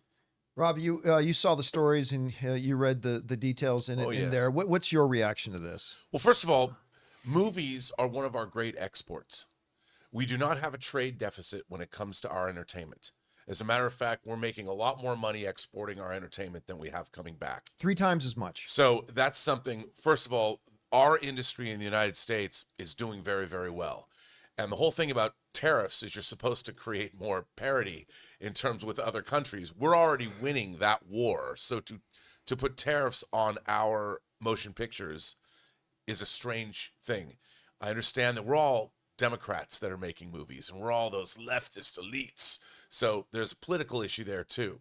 But I would say this, the reason that, say, production is going away from Los Angeles, which is a huge problem, is because Los Angeles and California have taken movie making for granted for decades. And everyone in LA, as somebody who's made movies in both Los Angeles and in foreign countries, I produced a movie in Bulgaria, everybody in LA has their hand out.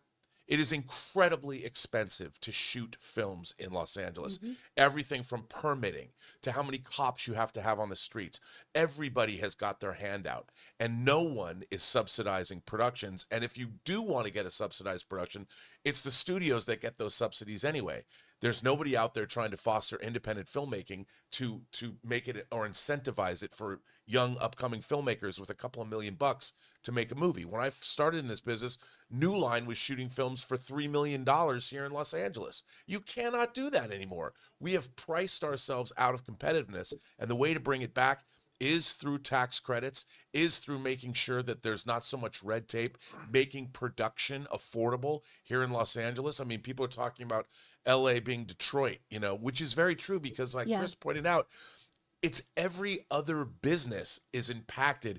People aren't going to their therapists anymore because they're not working in LA. So the therapists aren't making money. The dry cleaners aren't making money. Restaurants aren't making any money. The tax base is not making as much money overall. I mean, it has a ripple effect across the entire economy. What we need to do, especially in bigger production hubs, is to make it much more attractive and affordable to make movies here in the country. And I agree with that impulse, but it's going to happen locally, not around the world. Because Mission Impossible is a great film export from an American company, Skydance. It's financed, by the way, movies are financed from money all around the world too. But it's still an American product that's being made here, and ultimately it's going to benefit America. Are you going to tell me that we can't make a Mission Impossible that's shot all over the world now? Who's going to go see that then? If it's all a volume stage, and if it's all, or are we going to go back to the 40s where everything's built on a set? If you want to make a Parisian Romance, can you not go to Paris anymore? And that movie could be a huge export from America and make a ton of cash. And this is what I think, like John pointed out, the haphazard nature of all this is what makes people doubt leadership and doubt the methodology and lose trust in the very people that are making these big proclamations from up on high. And it's not really addressing the issues that we need to address. One thing about what President Trump did say, he did talk about Gavin Newsom. I mean, he was attacking Gavin Newsom, but the idea is we need much more direct and involved leadership here in this state that makes it much more attractive to make movies here. And we need it across the board, and we need it now. Where's that? Why isn't there a federal incentive to make movies in the United States across all states? Because everywhere you make movies, people benefit because the local economies are impacted. I'm glad you brought that up too, because it's like you're saying, it's not just California. We're talking Georgia, Louisiana, New Mexico, New York State. It's everywhere. There has to be, I think, a federal component to this. Like, here's an interesting thing too. One of Professor Dumblefuck's main buddies, one of his Hollywood ambassadors, Mel Gibson. He's got a movie he's got shooting here pretty soon. His Passion of the Christ 2. Supposed to be shooting in Italy. It's not called that, right? Oh, Passion. Sorry. I was like, wait, Passion of the Christ 2? What? They're making a sequel? Can't remember but yeah, they're making a sequel, yes. Maybe it's the Resurrection. Yeah. Okay, I just wanted to double check the title. Where I was like, I don't think the actual title is What? Passion of the Christ 2, Passion to Christ, but it is okay. a sequel to Passion to Christ. Okay. Yes, is Yeah. happening. Okay. And he's going to be shooting it in Italy. He going to have to pay a tariff? Yeah. I mean, again, the whole thing, I think the main economic thing, Chris brought this up, like when you can show objectively, statistically, that every $1 you spend in creating incentives to have production done here at home, you generate 20-something dollars into the local economy. That's the type of argument that needs to be made. And again, I think it is an insult to American ingenuity. It is an insult to American enterprise to say, we can't actually compete with the rest of the world. We can't compete. We're not good enough. So we'll just punish anybody who goes somewhere better. Instead of making the situation better at home, we're just going to punish people because we can't compete. I think that's ludicrous. I think that's insulting. And I think it's just wrong. But we are the best in the world at making movies. And So act like it. people love our product. Yes, they do. And you've got new studio facilities being built in Vegas. You know, there's all kinds of production. You know, why doesn't somebody subsidize the VFX community? We have all bring back our VFX workers and make them here in America. There's so many things going on. It's not, look, we're not going to bring back factory production to the United States that isn't going to be mechanized and automatic, you know, totally automated anyway. We're not going to you can't bring back 100-year-old industry and make it work again. but the Hollywood entertainment business works just fine, and it's still one of America's great exports. So why not incentivize it across all 50 states if you want? I mean, You're not going to get that though. But it's going to take a coordinated. You'll get state by state, but you're not going to Yeah. get. But again, I think it's going to take state. I think it's going to take federal to a degree. That's going to be tough in the era of It's too Dodge. when they're- transactional. Yeah, like when I won't get into it, but it's too transactional. So. Yes, but again, Yes. I still believe that the answer is more incentive than it is punishment. Yeah. Well, and ultimately, we just need to know more about what this actually means. Yeah. Is it it's- just on the films we're seeing? Is it on the film production? Is there some kind of split in how things are made? Because right now it's this all-encompassing, oh my God, what does this mean? Do I not get to see these types of movies or work in part with these types of movies, or what's happening? I mean, President It's Trump did bring frustrating. up that it was a national security issue. I know, which is kind of what authoritarians say when they try to want to yeah, are you do what gonna they look- want to so do. is Signal. All right. So are we only going to have to, I mean, can I not watch French films anymore, or can I not watch movies from Russia or China or the Korea, NATO or- nations? I mean, it's just, it's a silly thing because Criterion, a great American company, sells foreign films on disc that I want to buy. yeah. I'm giving my money to an American company that's distributing foreign films in the U.S. in addition to distributing American films in the U.S. What does that mean? The problem is, you know, it's there's nobody in Washington right now that really understands production. Actually, there's a lot of people in Los Angeles that don't understand production either, that are also making decisions about how to produce things. Keep watching So, the studio. There you go. Anyway, guys, question is for you. What do you think about this? There has been, first of all, the one thing that everybody on either side, whatever, we all agree, there is a massive problem. Like production in the U.S. down 40% since the end of the strikes has to be addressed. 100%, we all agree on that. What do you think about the approach of the stick versus the carrot, or the mixture of the two? What do you think about the idea of 100% tariffs? On what? Not sure. How much? Not sure. Which portion of it? Don't know. But how are you feeling about this? Whatever your thoughts are, jump down to the comment section below and leave your thoughts there. All right, guys. With that down, it's time for us to bid adieu, pulling out the French. Ooh. Uh-oh, are you going to get tariff? Tariff on it. Chris Carr, Sacre Bleu, and Robert Meyer Burnett. Thank you guys for being here. We're now going to move over and start taking your comments and questions. But before we do, we're going to take a quick moment here and thank another sponsor of today's episode of the John Campea Show podcast, our friends at Hungryroot. Guys, we want to take a second to thank a sponsor of today's video, Hungryroot. Okay, so I'm sure you guys can all relate to this. Spring hits and suddenly life goes from like 0 to 100. Busy season is officially in full swing over here. And honestly, who's got time to go grocery shopping? That's where Hungryroot comes in. See, because Hungryroot is like having your own personal shopper. I told them my goals and they started curating groceries for me that actually fit my life. Be it smoothies, snacks, salad kits, even ready to eat meals. All clean ingredients, no artificial junk. This week, I got the grilled turkey tenderloin with pesto grilled veggies, and it was amazing. And I got my usual protein-packed snacks. It's like they're learning my taste better than I even know myself. And the best part is, I don't have to waste time driving to the grocery store and wandering the aisles. That's time I can spend doing literally absolutely anything else. Guys, I love Hungryroot. Take advantage of this exclusive offer. For a limited time, get 40% off your first box, plus get a free item in every box for life. Go to hungryroot.com/Campea and use the code Campea. That's hungryroot.com/Campea, code Campea, to get 40% off your first box and a free item of your choice for life. hungryroot.com/Campea, code Campea. And thank you to our friends at Hungryroot for sponsoring today's episode of the John Campea Show podcast. Ray Ora has made his way into the room. So let's get on over and start taking your questions here, shall we? By the way, I'm going to let you guys know that because we didn't take questions and didn't have a show on Friday, we have a big backlog of questions that you guys have sent in, and I try to get caught up on a bunch of them on open mic this past weekend. So if some of you are wondering if you'd sent in a question a few days ago and still hadn't seen it, it might have been addressed on open mic over the weekend.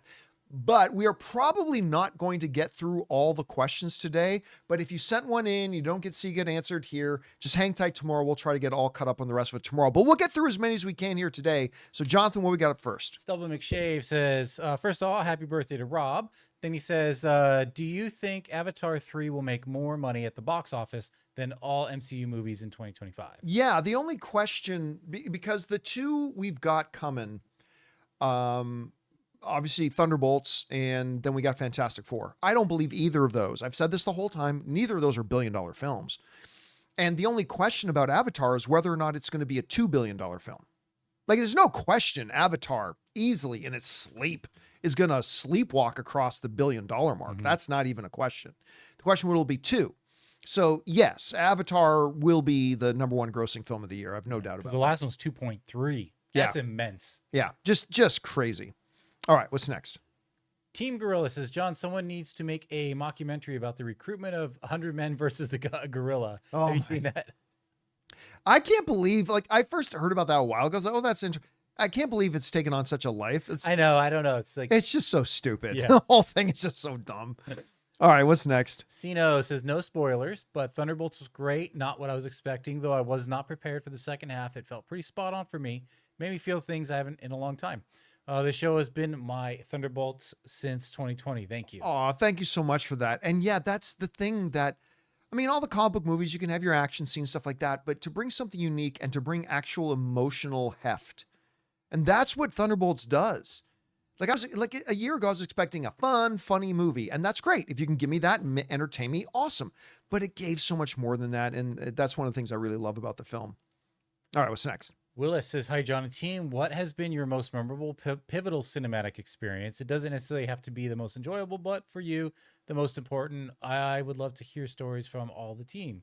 I mean, for you, it's got to be Star Wars, right? Yeah, I mean, for me, it was getting to go to the Chinese theater where the original Star Wars made its debut and be there for the world premiere of a new Star Wars movie.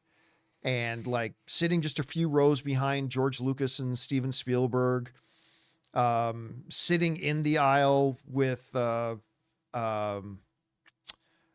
am I freezing on of Donald Glover and all that kind of stuff like that. That was a pretty big ultimate fan moment. Like somebody's grown up completely obsessed with Star Wars my whole life to be in that theater during a Star Wars premiere in the same place that the original Star Wars. That was a pretty pivotal one for me. There you go.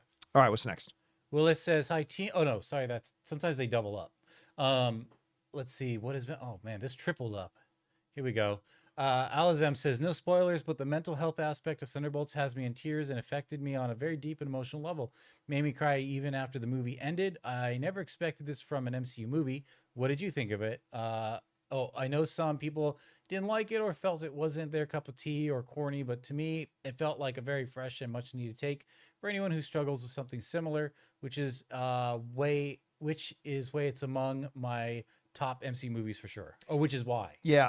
And listen, it's got a 94% audience rating. So obviously no movie is for everybody. There are going to be some people that watch it and it's not for them. And that's the great thing about the art. But 94% of the audience like this movie. Yeah, again, when you can take a subgenre like the comic book movies and stuff like that and take all the things that we expect to see in them and then add in something that we're not accustomed to seeing in these movies, that kind of emotional depth and that kind of hard hitting, like really bringing it to where we are. You know, the fantastical is always more fantastic when you introduce the mundane, which is in these fantastic, amazing fantasy-like movies, the more you can make it feel real for us, the more fantastic it feels. And when you got, you know, Yelena and Bob and whatever talking about the things they're talking about, that is hitting some people very close to home. It makes the spectacle of the movie even that much more grand. And I think they accomplished it really well. And what a perfect, I thought the music, the actual theme music. Oh, the whole soundtrack was great. If you listen to that music, it's so chaotic, but then when it gets to the main theme, it all comes together. It's just like, it goes perfectly with what all the characters in this movie are going through. There's so much chaos, but they're all trying to go to that light. Yeah. You know, the music was absolutely an unsung hero of this movie. Totally. All right. What's next? We got Isaac Benson. At my Thunderbolts screening, they didn't play any trailers. I was excited at first, but it became my worst nightmare for the first 20 minutes of the movie. People with flashlights struggle to find their seats. Theaters have trained people to be so late, but that had to have been a mistake. Must have been a mistake. But here's the thing. During the open spoiler discussion, somebody said, a few people walked in 10 minutes late. There should be a rule against that. And I said, well, ArcLight Cinemas, that is no longer in business because the pandemic killed them. But ArcLight Cinemas was a celebrated, beloved movie theater chain. And they had 2 rules that worked hand in hand. Rule number 1, 3 movies, then the movie. 3 trailers, then the movie. That was it. If it said the showtime was 7 p.m., then at 7 p.m., they would play 3 trailers and then the movie would start. So your movie's starting by like 7:08, 7:10 p.m. That goes hand in hand with their second rule. You got to be checked in. Like you got to go through the ticket taker by 7 p.m. or they don't let you in. Former senior editor over at Rotten Tomatoes, a friend of ours, Gray Drake. She used to work at that ArcLight Cinema. And she tells this great story where she once had to turn away Quentin Tarantino. She had to say to Quentin Tarantino, sorry, dude, like we got a rule. You're late. You can't go walking in. Anyway, but it's hard to do that today when the movie theaters don't let you know what time the movie actually starts. We say the movie starts at 7, could start at 7:10, could start at 7:30, could start at 7:35, could start at 7:20. It's hard to set a rule of when you need to be in the theater by when the theater doesn't even tell you what time the movie starts. So they got to get that fixed first. Anyway. All right. What's next? Amin says, Happy King Dynasty Day. Today was the original release for the film. Oh my God. What could game day? Game day. What could have This would have been on Thursday. Let's see, where did I go? Oh, what could have been? Would love to one day find out what Marvel's plan and story was if Kang actually worked in earlier films and the Majors stuff didn't happen. Maybe one day. I would like to see that script. Yeah, and listen, I would too, just out of curiosity. Mm-hmm. But the reality was, and I know not everybody agrees with me when I say this, but I really believe this.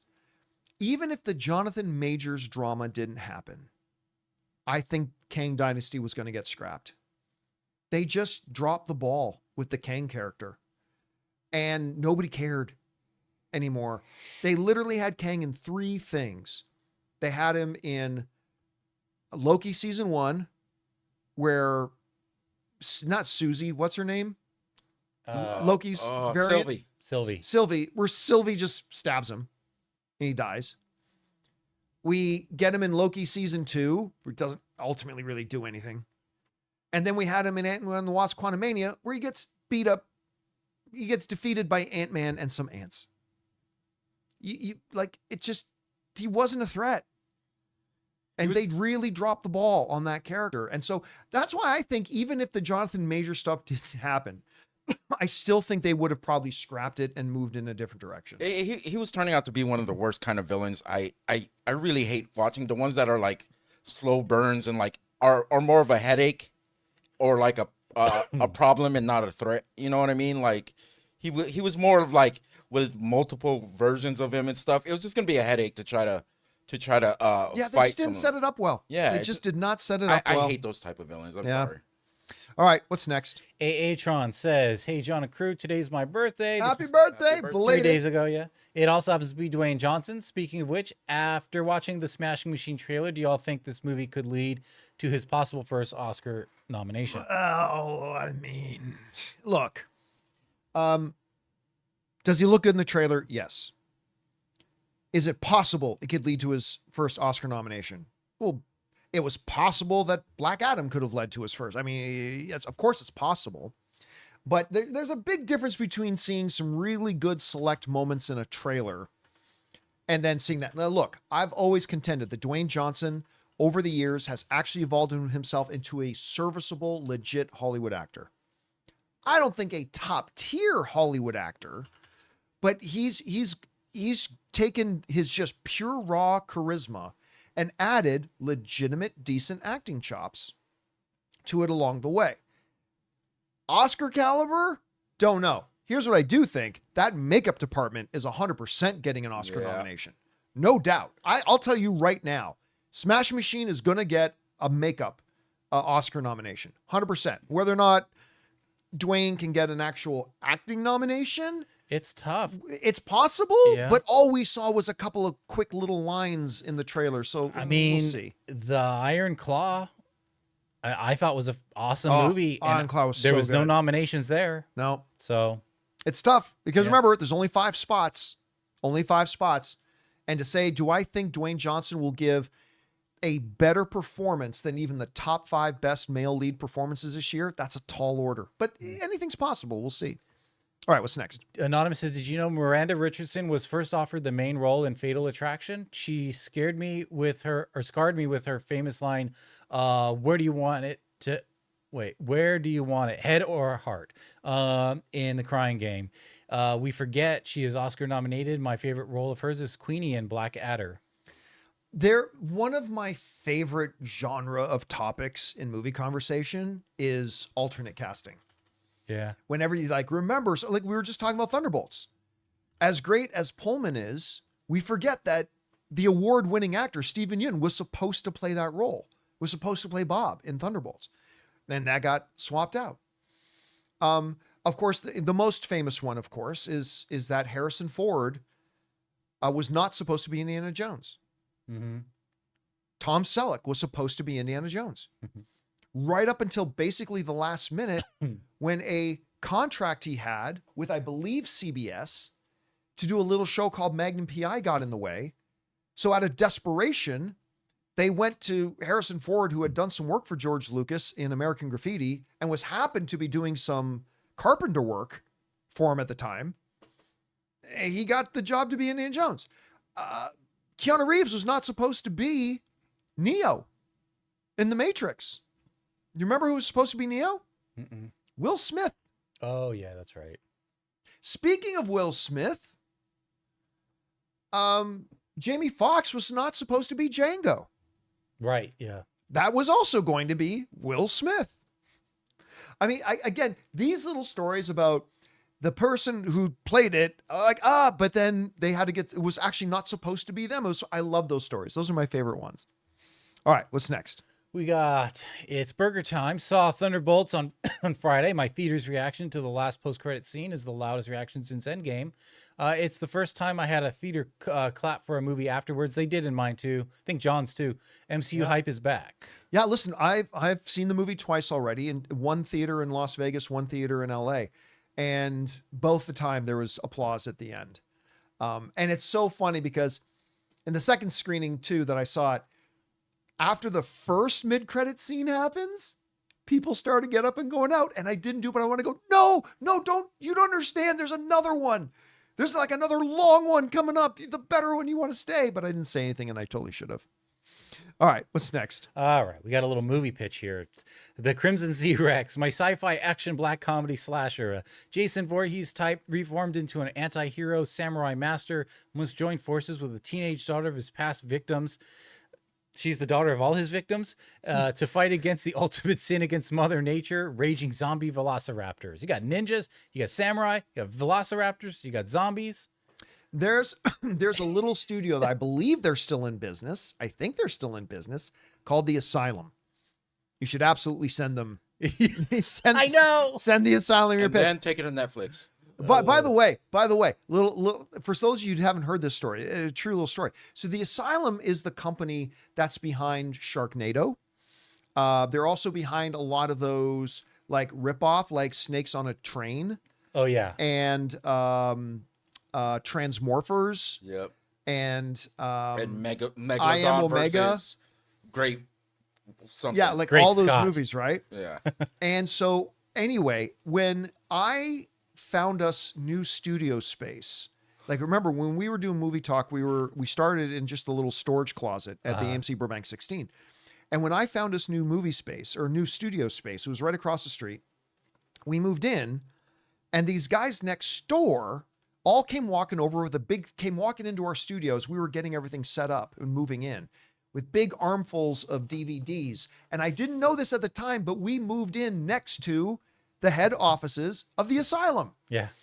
And they all came walking over with stacks of DVDs of Sharknado and others and said, "Hey, we love your show.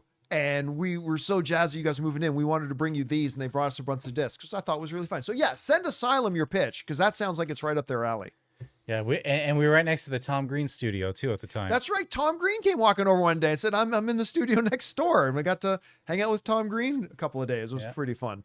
All right, what's next? Oh, Blade, where art thou? Says in the last I like that. in the last 2.5 months, I've caught up on all of Daredevil and so Netflix Daredevil and Born Again, The Bear, The Pit, and Peacemaker. Man. Nice. Overall, enjoyed everything except The Bear season 3. That was just okay.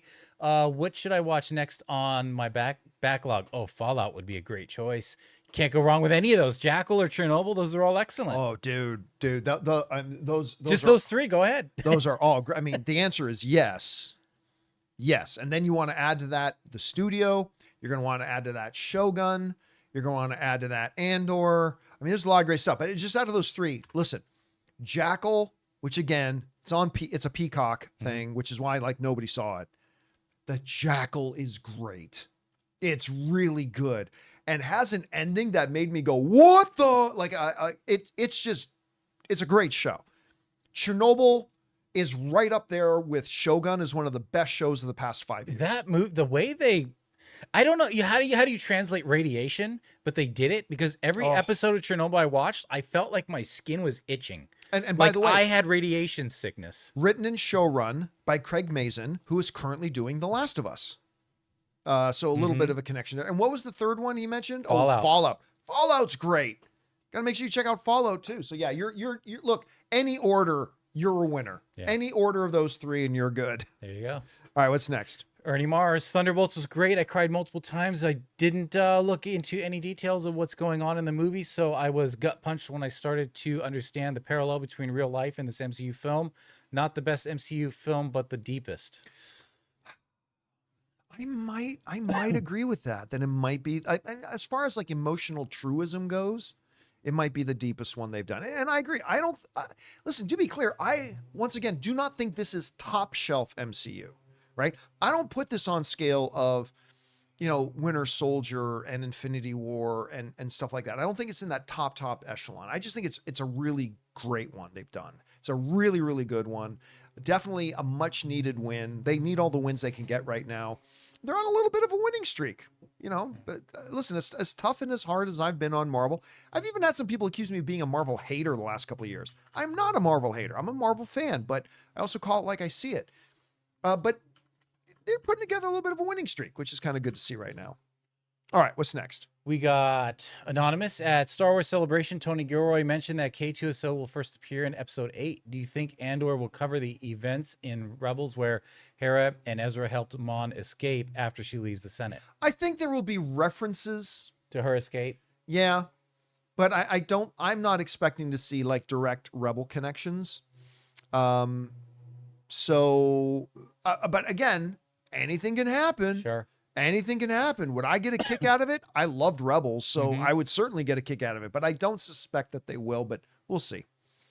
They certainly won't contradict Rebels. Like that much I know. They won't contradict Rebels. Yeah. But whether they show certain elements, not really sure. Yeah.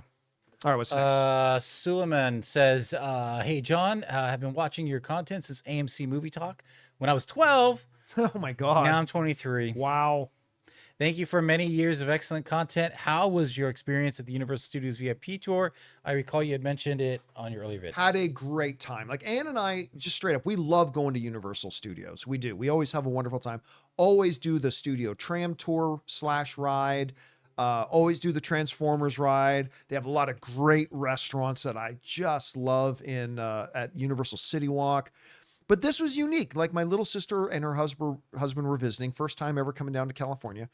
And we decided to splurge a bit and got the VIP tour where we got like direct head of line and everything. We had a personal staff person there guiding us around, holding our bags, taking us to the front of line of everything. We had a private lunch and it was a really good time. Again, it's a little expensive.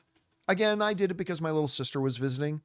It's a little expensive, but if you like that kind of experience, it's pretty worth it. And you know what? It's when you add up parking, because you get free parking when you have the VIP experience.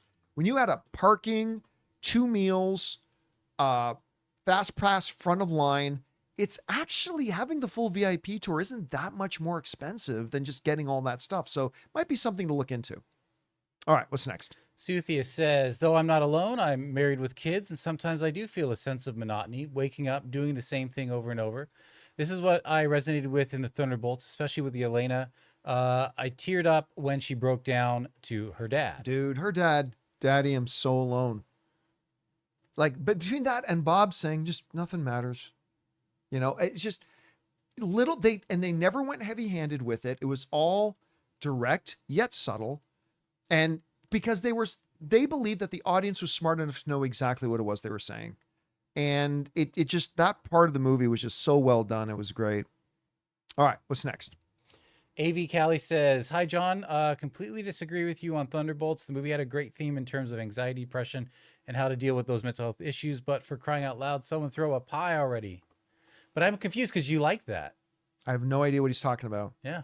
But I do agree with the messaging, like the mental health part. There's like, I don't know. I just felt like there's a specific group that I think it really got to. The ones like, you know, where you can be real self-destructive or towards others or you're within yourself, like that sort of mental health where it's really deep. You know what I mean? Like, I think it did touch a lot of those people. Well, it's not just those people, but everybody either is one of those people or knows one of those people. So that's why I like really hit everybody. And but the main message is just there's a hero inside of all of us. Even though we all have voids inside of us, it's getting through that and actually persevering all of the difficult times that our voids give or I it's hard for me to explain. It's the real message to me, though, in all that was when she's talking to Bob and she says, the real simple, we need to spend time together. Like, there's just that line. We need to spend time together. And when he looks back at her and says, like, does that actually work? And she says, it has for me already. Like, it's just, and then when Bob, without explaining the exact context of what's going on, Bob is doing his thing. And instead of like just share, come on, Bob, you're stronger than you think. And Bob does it all by himself. No, it's like Yelena and the whole rest of them just coming and holding him. Right. And like that, along with what Yelena says earlier about we need to spend time together and how that's helped her already. And then in Red Guardian turns to her and says, that light, I already see that light back in you just because she's been around other people. It's just so well executed and so well done. I just love it. Anyway. All right, what's next? Koa, since you go to Vegas more than anyone I know, I saw a TikTok of someone complaining that they couldn't get a hotel room. Everything was booked because so many events were going on at the same time. Concerts, expos, conventions. No way this is true, right? No way that's true. No, because they just 100%. talked about how they can't fill booking. Like I have gone, like I go to Vegas a lot. I go about like 6-7 times a year and I just love the food there and the atmosphere there. We just love going to Vegas. And it's only like a 3.5 hour drive from where we live. But like I've been in Vegas during CES. And for those of you who don't know anything about the Consumer Electronics Show, it dwarfs Comic-Con. Dwarfs it. And I've gone there during CES. I went there once when the NFL draft and the world's largest rodeo and a bunch of other things were going on. I've gone there during CES and never, that city doesn't even blink. I was there during Super Bowl weekend. Not a problem. Nobody. Now, maybe you can get a room in the hotel you were looking at, but there is so many hotel rooms in Vegas. Mm-hmm. You just didn't look. There's honestly a place to stay. There's not even hotels. There's stay. Airbnb, whatever. If you really wanted, but to even stay. hotels, you'll find a hotel room. Yeah, you'll find a hotel. Yeah, there's always room. Yeah. Anyway, all right, what's next? T-Bone, two-parter. Hi, Campea crew. Would love to hear your answers to this question, but want to see what you think of mine as well. Biggest gap between a movie trailer's hype and the final movie.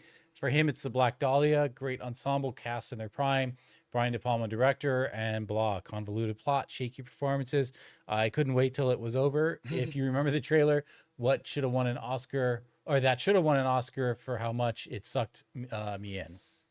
I mean, there's been, look, we could fill 5 hours talking about movies that had fantastic trailers that ended up being horrible. If you want to talk about pure Oscar potential, Gangster Squad. Literally was gonna say Gangster Squad. Gangster Squad, man. I forgot. Oh, sorry. Go ahead. No, I was just gonna say, like that trailer came out, and all of us were like, "Oh my god, just give it all the awards now!" And it sucked. Were the Tomorrowland trailers good? I forgot. Yeah. Okay. But I never thought looks like it's gonna be the greatest movie okay, ever. okay. But Tomorrowland was good trailers, and the movie was kind of disappointing. But yeah, like if we're talking about awards potential, Gangster Squad. That's the one for me that really stands out to me. Oh, for me, I still love Cloud Atlas is one of my favorite trailers of all time. Oh yeah, that turned out and to that be movie was like, bunch of mush. yeah. All right, what's next? T-Bone. Hi, John and Gang. Although Ender season 2 episodes 1 and 2 were a little slow for me, I actually liked 4 and 5, and of course 3 and 6. My favorite line from 6 was in Luthen's voice. I need the end game. You know what? Rob said something this morning before the show started that made all of us like have our heads explode. Yeah. He does that a lot, I think. And Man, I'm so glad I wasn't drinking coffee at the time. yeah, because like Jonathan said, if you had said that while I was sipping coffee, I would have spit it out. And this is what Rob said. Are any of us going to be surprised that Luthen is also one and the same as Cyril's uncle Oslo? Yeah, something like that. Is that the character Oslo or Alo or something I'm like sure that? someone in the chat board know the uncle's And name. All of us in the room went dead silent. Like as soon Yeah, as I he just said that, stopped like and stared. Harlow, Uncle Harlow. Like if because any of us can be surprised if Lumen is one and the same as Cyril's Uncle Harlow. We're like, and all of a sudden the world just didn't make any sense to us. It's Yeah, I like, told him holy crap. if I was wearing glasses, I would have like slowly removed them. And my God. My God.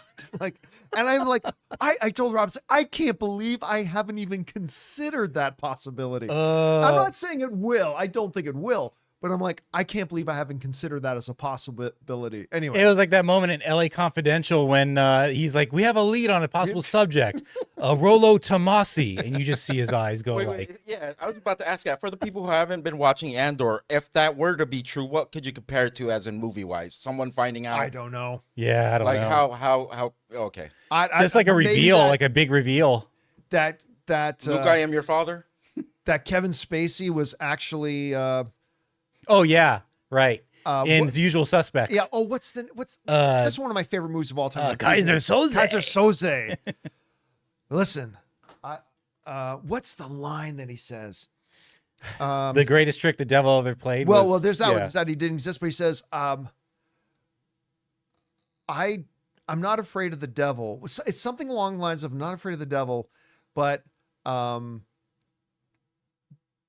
I am afraid of Kaiser Soze. I can't remember the exact line now, but it's this amazing line in it. But anyway, yeah, that would be the equivalent to me. Yeah. If he actually ends up being Uncle Harlow. All right, what's next? Jerry, two-parter. Hi, crew. With 162 million worldwide, Thunderbolts opens its box office. What do you think of this result? I'm afraid that it will flop due to the upcoming movies of Lilo and Stitch and Mission Impossible, hoping this can reach 500. And I think Disney would be happy to maybe, not a lot of financially, but it means that the movie and the characters are liked by the public. What do you think? Do you think this movie is going to be a hit or miss? I think even if it hits 450. Yeah, I mean, listen, Disney and Marvel knew they were making a movie filled with B and C listers that have already been in previous movies and played very not important roles. Like some of them more important than others, but like even Yelena, like she was a second fiddle in Black Widow, and Ghost was a distant thought in Ant-Man 2, and Red Guardian was only in a subpar Black Widow movie. I mean, they knew going in, making this movie, like from the day they greenlit Thunderbolts. And we talked about this. I still remember when they announced the film, we talked about this. They knew that this is not a $1 billion film. Like this, there's no chance this movie makes that much. And then some people inevitably say, well, Joe, what about Guardians of the Galaxy? Guardians of the Galaxy had never been in any of their movies. These were all brand new characters. These were already established B and C level characters. And now you're making a team out of them and you're going to make a movie out of them. And that's why I didn't think this movie would make more than $60 million opening weekend, which I thought would have been okay. I thought if they could make $60 million opening weekend, that they'll be okay. But it made $76 million opening weekend. And I think it's not going to have a Sinners second weekend where it only drops by 6%. But with this word of mouth, it's going to have pretty good legs. So, and this was, for a Marvel film, one of their less expensive films. It's still an expensive film. Don't misinterpret. It's still an expensive film, but it's one of their not most expensive films. Yeah, I think that this thing can hit $400 or $500 million. They'll be perfectly fine. Mm-hmm. And right around where they probably always expected this thing would be, the ceiling of it. Again, this isn't Captain America. This isn't Thor. No, these are literally C and B list characters from other throwaway movies. Yeah. And they never expected it to be that big. Now, they're planning, they can hope to build it into something big. But I don't think Disney was ever under, or Marvel were ever under, any delusions of grandeur that this movie of B and C level characters was going to compete with like Thor numbers. Yeah. Like they knew that going in. And even if it is a flop, I think for me, at least this movie, since I love the movie, like I think it helps more than releasing like a $1 billion movie that's complete crap. At least right now, for me, at least, as in terms of the future of Marvel. I think it helps more that they released a good movie. Well, most people liked it. Yeah, overwhelmingly. Almost everybody liked it. 94% audience rating. Yeah. Anyway, all right, what's next? All right. Probably just not Eskimo Times. DZ Studio says, I'm loving Mobland. Just got caught up on the last 3 episodes, and everyone is just pissing me off except Harry. I really hope the girl isn't gone. She's become my favorite. Love you guys. I haven't seen the newest episode, so we're not going to go into that. Yeah. All right, one last question for today. We got Anonymous. Hey, John, what's the chance of the Michael biopic still being released October 3rd? 0. They've already basically admitted that's not happening. Yeah. I would think if they already have been thinking about making it 2 parts, that's why they pushed it back October 3rd, but also we never heard anything about it. I am fully confident they are splitting the movie into 2 parts. And that's a great move, brilliant move. They're going to double their money. And it was going to be like a 4-hour film anyway. Yeah. But that's not what's delaying it. What's delaying it was the rights gaffe. The lawsuit that the Michael Jackson estate made that really screwed over Lionsgate. And put Lionsgate into a horrible position where they have to now rewrite a whole ton of the movie. How many people lost their jobs? Oh, I can't even imagine. But like that's the delay. So yeah, there's no chance that this movie gets released. I don't think. I'm not giving you any insider information here. I don't think that there's any chance that this thing gets its October release. I just don't see it happening. It's probably going to be at the earliest in 2026. All right, guys, listen. Now, I know we didn't get through all the questions, but we are already past the 2-hour mark on today's show. We will pick up again tomorrow, and we'll try to get all the rest of the questions cleared up. So if you're somebody who sent in a question in the last 24 hours or so and you didn't see it read yet, just hang tight. We'll probably get to it tomorrow. Anyway, big thank you to all you guys for coming and hanging out with us today and spending some time with us. A big thank you again to Chris Carr and Robert Meyer Burnett, who are already on their way home. I want to thank Ray Ora. See you guys tomorrow. Jonathan Voico. See you guys. My name's John Campea, everybody. Have a great night. And until next time, my friends. Bye-bye.